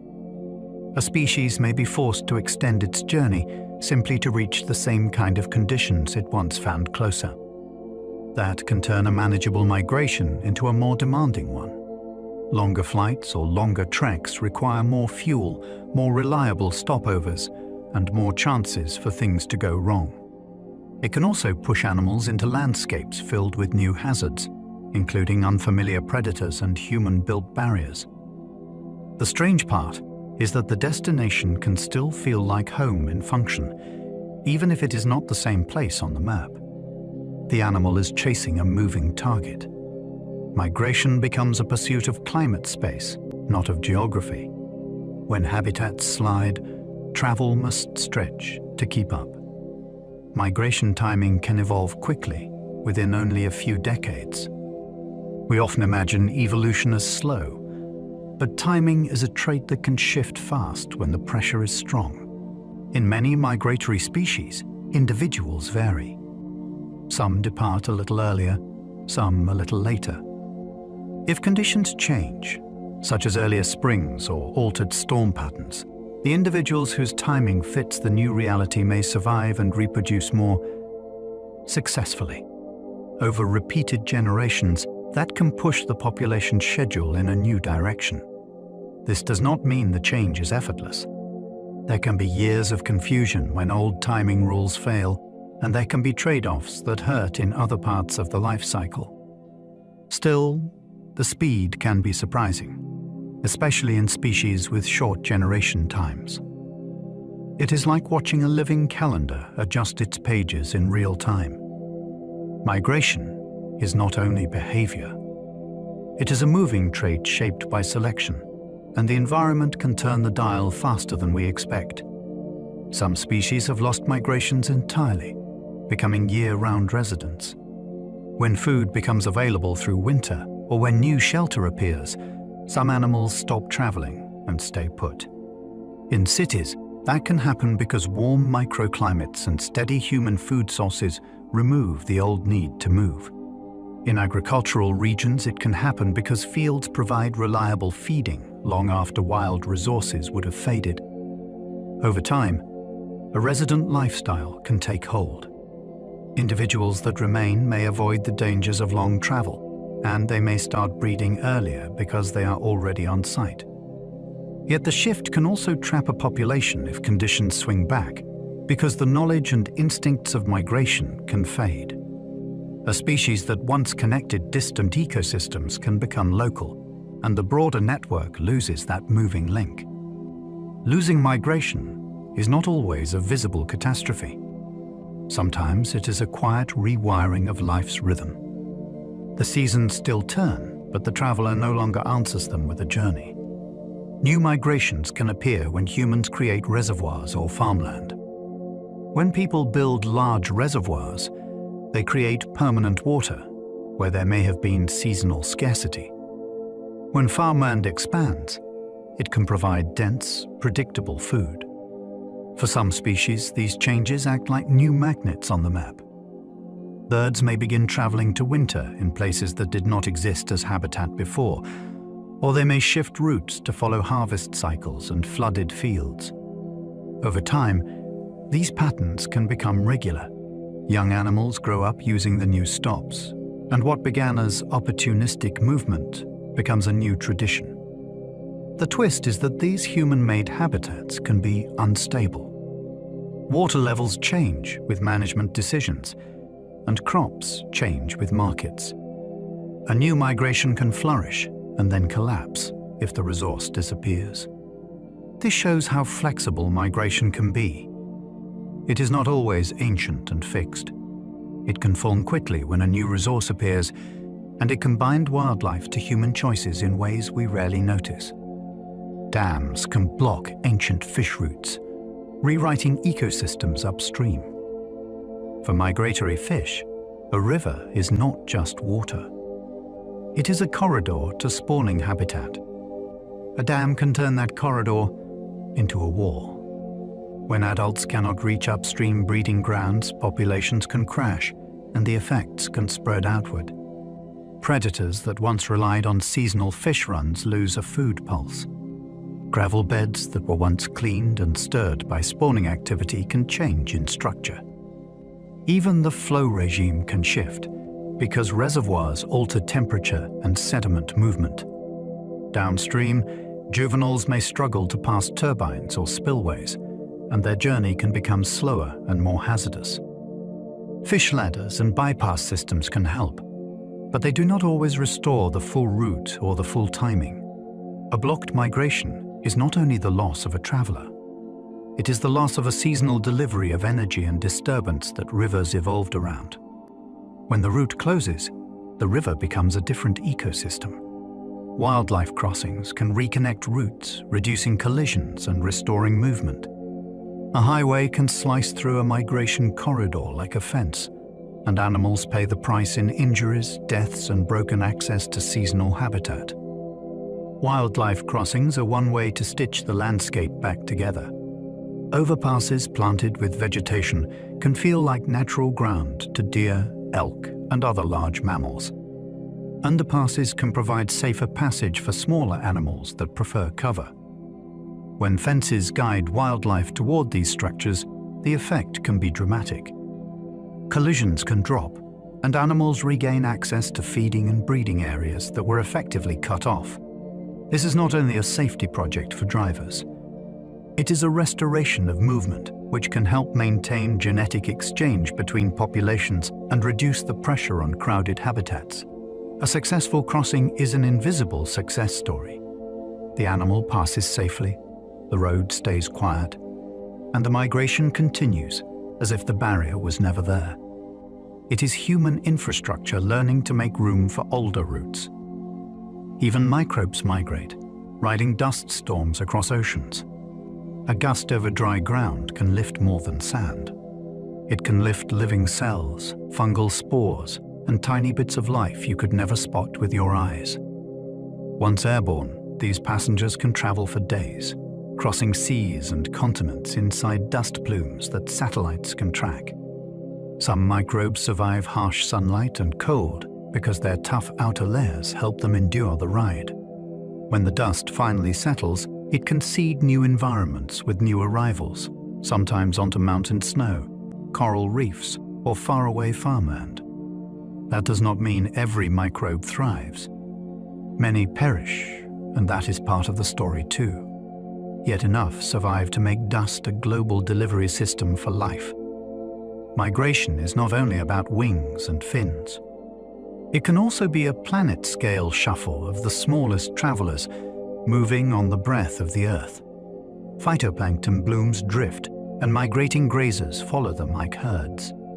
In the ocean, food can appear as a moving patchwork. When sunlight and nutrients align, phytoplankton bloom, turning water into a rich soup that feeds almost everything above it. Those blooms do not stay put. Currents stretch them, spin them into eddies, and slide them along coasts. Many grazers track these drifting banquets, from tiny filter feeders to larger animals that depend on the chain of life that blooms create. The effect can feel like an underwater savanna, where the grass is microscopic and the pastures are always shifting. Predators then follow the grazers, because where food concentrates, hunting becomes efficient. This movement links physics to biology. A current line can become a feeding lane. A swirling eddy can become a temporary dining hall. Migration is not always a march toward a fixed destination. Sometimes it is the art of staying near a moving meal. The ocean's moving layers create highways that only some animals can use. The sea is stacked in layers that behave differently. Warm water can slide above cooler water. Saltier water can sink below fresher water. Each layer can flow in its own direction, like overlapping rivers you cannot see from the surface. Animals that can choose depth gain access to these hidden routes. A strong swimmer might drop into a layer that carries it forward faster, then rise again to feed where life is denser. Others use these highways to avoid predators that patrol a different depth zone. This creates a secret geography, where the best route depends on knowing not just where you are, but what depth you are in. It also means two animals in the same spot on the map can be traveling in opposite directions, simply because they're riding different layers. Ocean migration can be less like crossing a plain and more like switching lanes on a layered expressway. Some migrants surf currents to save energy, timing departures precisely. A strong current can be a gift, but only if you meet it at the right moment. Many marine migrants time their travel to ride predictable flows, such as seasonal currents or tide-driven streams that speed up and slow down on schedule. Instead of fighting the ocean, they let it carry them, then use their own effort only when steering is needed. This can stretch stored energy and reduce the time spent exposed in open water. Timing becomes a skill. Leave too early and you battle the wrong flow. Leave too late and you miss the strongest push. Some animals may wait, feeding and resting, until conditions align, then launch into a period of rapid progress. It can feel like catching a train rather than walking the whole way. This strategy also explains why migration routes can look oddly curved. The path follows moving water, not a straight line. In the sea, the shortest route is often the one that moves. Navigation can mix cues, magnetism, stars, sun position, and smell. A migrant rarely relies on a single compass. The world is messy, and good navigation needs backups. An animal may use the sun by day, then switch to the night sky after dusk. It may sense magnetic direction as a steady baseline, then refine its course using odors that hint at coastlines, forests, or familiar waters. Landmarks can help too, especially near the end of a journey when precision matters most. The marvel is not just that these cues exist. It is that a living brain can blend them, weighting one more heavily when another becomes unreliable. A clear sky can make celestial cues strong. A stormy day can make smell or magnetism more important. Migration is often described as instinct, and instinct is part of it. Yet there is also flexibility, as if the traveler is constantly asking, what information can I trust right now? That is how a route survives changing weather, shifting winds, and unfamiliar terrain. When one cue fails, many animals switch to another. A compass can break without warning, at least from the traveler's point of view. Clouds can erase the stars.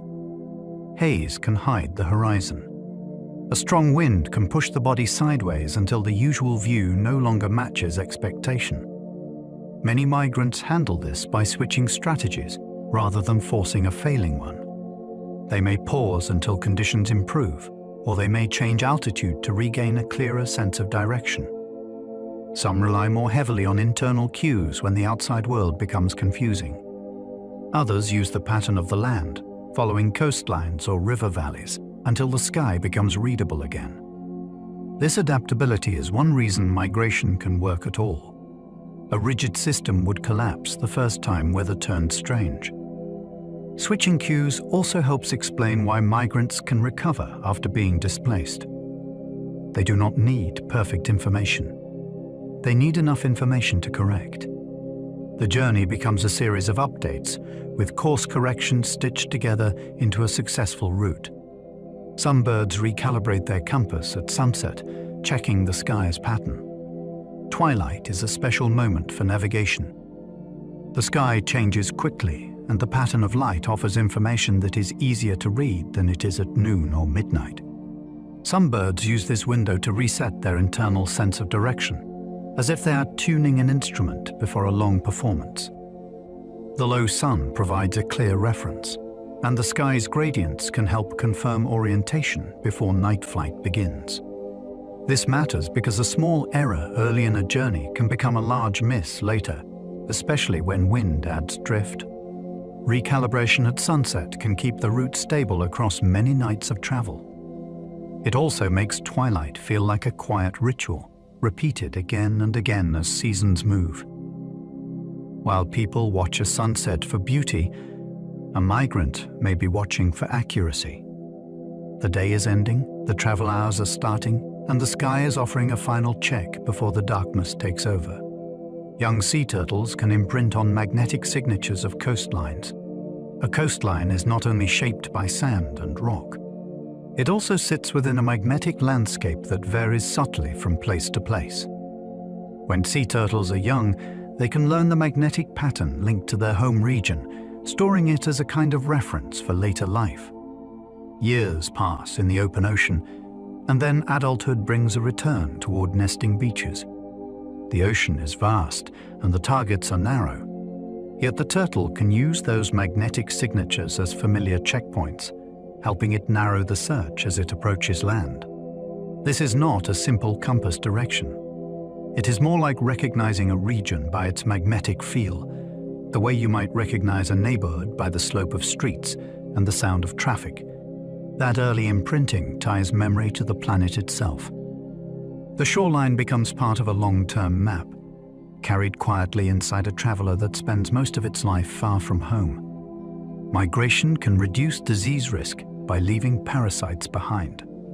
Staying in one place can let parasites and pathogens build up, because hosts keep returning to the same ground again and again. Movement can disrupt that cycle. When animals leave a contaminated area, some parasites lose their chance to spread, especially if they depend on local conditions or specific intermediate hosts. The traveler may also outpace the life cycle of certain parasites, moving on before the next infectious stage is ready. In that way, migration can act like a reset, lowering the overall burden of infection in a population. This benefit is not guaranteed. Travel is stressful, and stress can weaken defenses. Still, for some species, movement may be part of how health is maintained across seasons. It is an unexpected advantage. Migration is often framed as risky, and it is. Yet sometimes the risk of staying is greater, because the invisible enemies of health thrive in stability. By moving, animals can step away from a buildup of disease pressure. It can also spread disease when crowded stopovers bring species together. A stopover site can be life-saving if it can also become a mixing bowl. When many migrants gather tightly, contact increases, and shared water or shared feeding grounds can allow germs to move between individuals. Different populations that rarely meet can overlap for a brief time, creating new pathways for pathogens. Stress can add to the problem, because tired travelers may have fewer resources to fight infection. The consequences can travel onward with the migrants, carrying illness across regions in a way that feels unsettlingly efficient. This does not mean migrants are villains. It means stopovers are powerful nodes where biology becomes concentrated. The same place that offers food and rest can also amplify risk. That is why habitat quality matters. Cleaner water, less crowding, and lower disturbance can reduce transmission. Migration reveals a deep truth about connectivity. What links ecosystems can also link diseases, and the same routes that carry life can carry invisible passengers too. Some predators track migrations, moving like shadows behind the herds. To a predator, a migration is not only a spectacle. It is a calendar of opportunity. Peregrine falcons can position themselves along coastal flyways and ridgelines because those routes funnel tired songbirds into predictable airspace. Instead of searching endlessly, the hunter waits where the sky narrows. On the ground, African wild dogs can shift their ranges to follow moving prey, and their stamina lets them exploit the same long distances that challenge their timar, targets.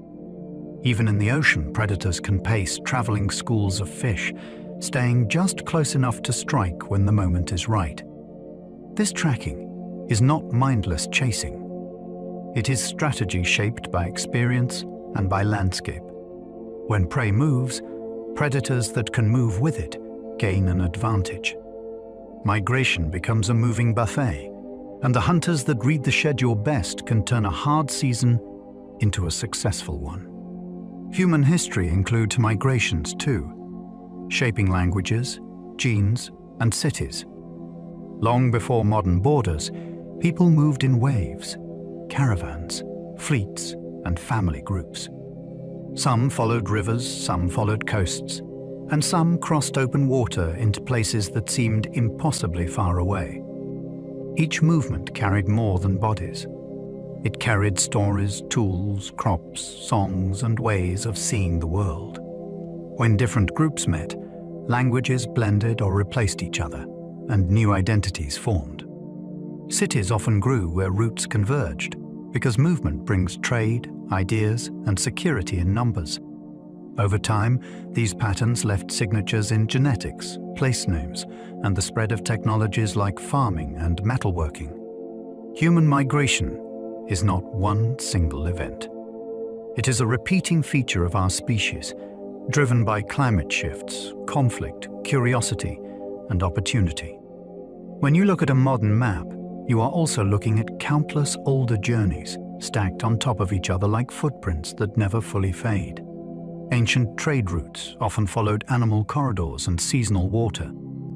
If you are traveling without engines, you pay attention to the same constraints as wildlife. You need water, forage, and safe passage. That is why many early routes traced river valleys, mountain passes, and chains of oases, the same kinds of corridors animals use when the wider landscape is harsh.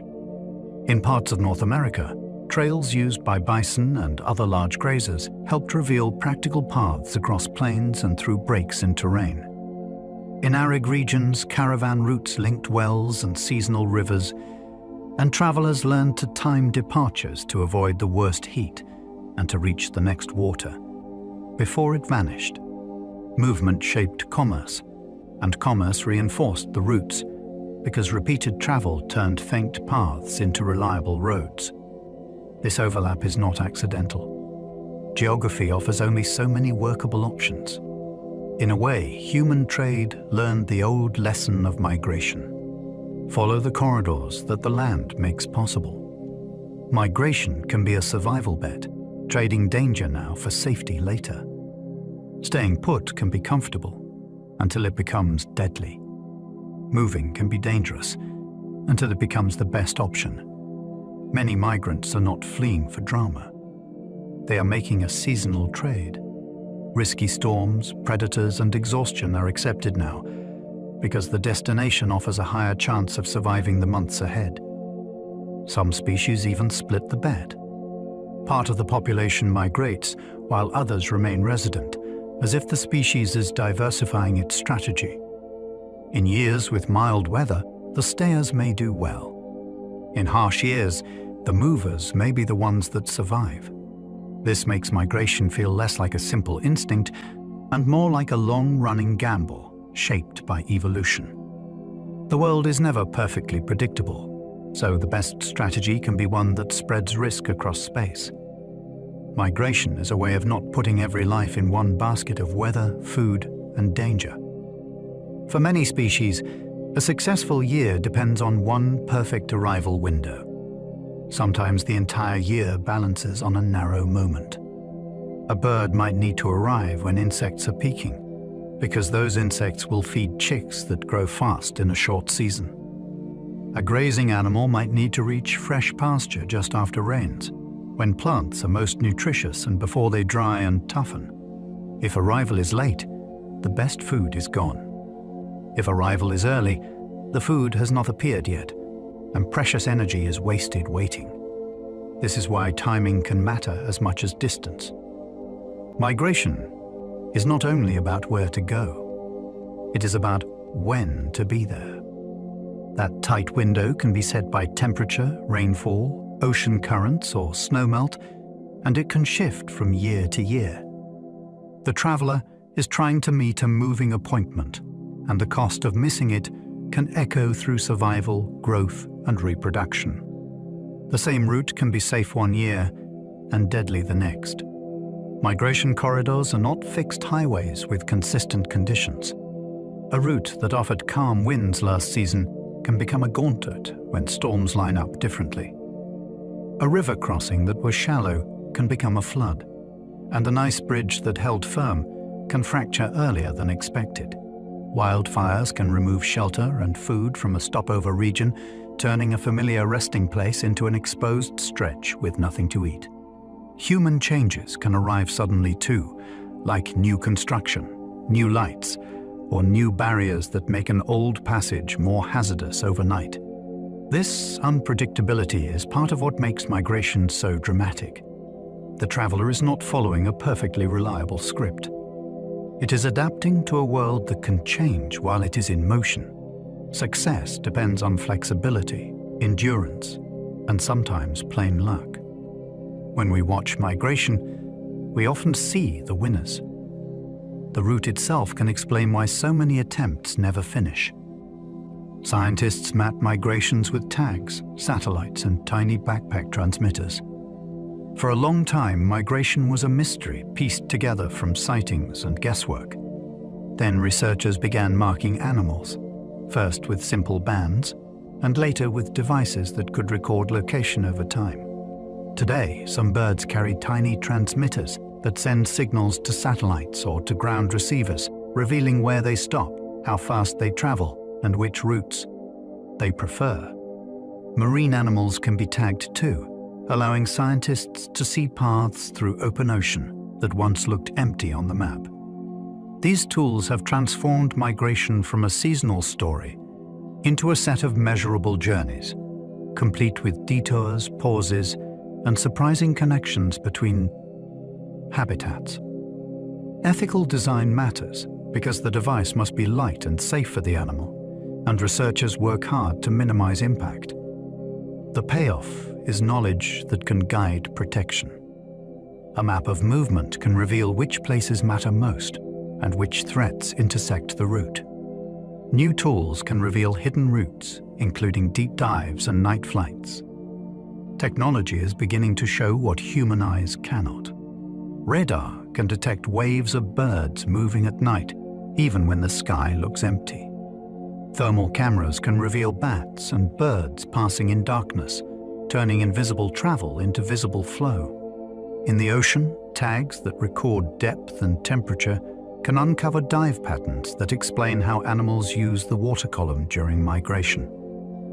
Scientists can also use sound to track movement, listening for whales and other marine species as they pass through corridors. Even genetics and environmental DNA can hint at where animals have been, because traces of life linger in water and soil for a short time. These tools do not replace field observation. They expand it. They let us see migration as it actually happens, in conditions where humans rarely witness it. Each new method is like switching on a light in a room we did not realize was full. The result is not just better maps. It is better understanding of how movement depends on timing, habitat, and hidden pathways. Protecting migration means protecting many places, not just one habitat. A migrant's life is stitched together from a chain of locations, and the chain is only as strong as its weakest link. Breeding grounds matter, but so do the stopovers where energy is rebuilt, and the wintering areas where survival through the harsh season is possible. For some species, even a single safe crossing point can be essential, because geography funnels movement into narrow corridors. This is why conservation for migrants often requires cooperation across regions and countries. A bird can nest in one nation, refuel in another, and spend winter in a third. If any one of those places becomes unsafe, the whole journey can fail. Protecting migration also means protecting timing, because water levels, food booms, and safe darkness can be as important as land itself. When we protect a network instead of a single site, we protect the logic of migration. We keep the route workable, and we keep the world connected by living movement. In a moving world, migration is one of nature's strongest solutions. Life does not always try to endure in place. Often, it endures by moving. Migration allows animals to escape seasons that would starve them, to reach nurseries that give young a better chance, and to follow resources that appear and vanish like traveling waves. It spreads life across landscapes and oceans, linking distant ecosystems through repeated motion. It also builds resilience. When conditions change in one region, a migrant can sometimes shift route, shift timing, or find new stopovers, because movement creates options. That does not mean migration is easy. It is costly, dangerous, and exquisitely dependent on the world staying connected. Yet the strategy is powerful enough that it has evolved again and again across very different kinds of creatures. Watching migration is like watching nature solve a problem in real time. The problem is survival in a changing environment. The solution is travel, guided by senses and timing that can feel almost miraculous. Movement becomes a form of wisdom. As we come to the end of our journey, you might notice how wide the world feels when you think in routes instead of borders. We wandered with travelers of every scale. We followed whales along coastlines, birds across night skies, and tiny drifters through the ocean's layered roads. We listened for the cues they trust, a magnetic pull, a shifting wind, a tide that opens a doorway, a bloom of food that slides across water like a moving promise. We even traced the quiet ways migration reshapes places, when bodies carry nutrients inland, when stopovers become lifelines, and when time turns into a kind of invisible clock. And now you can let all of that motion settle.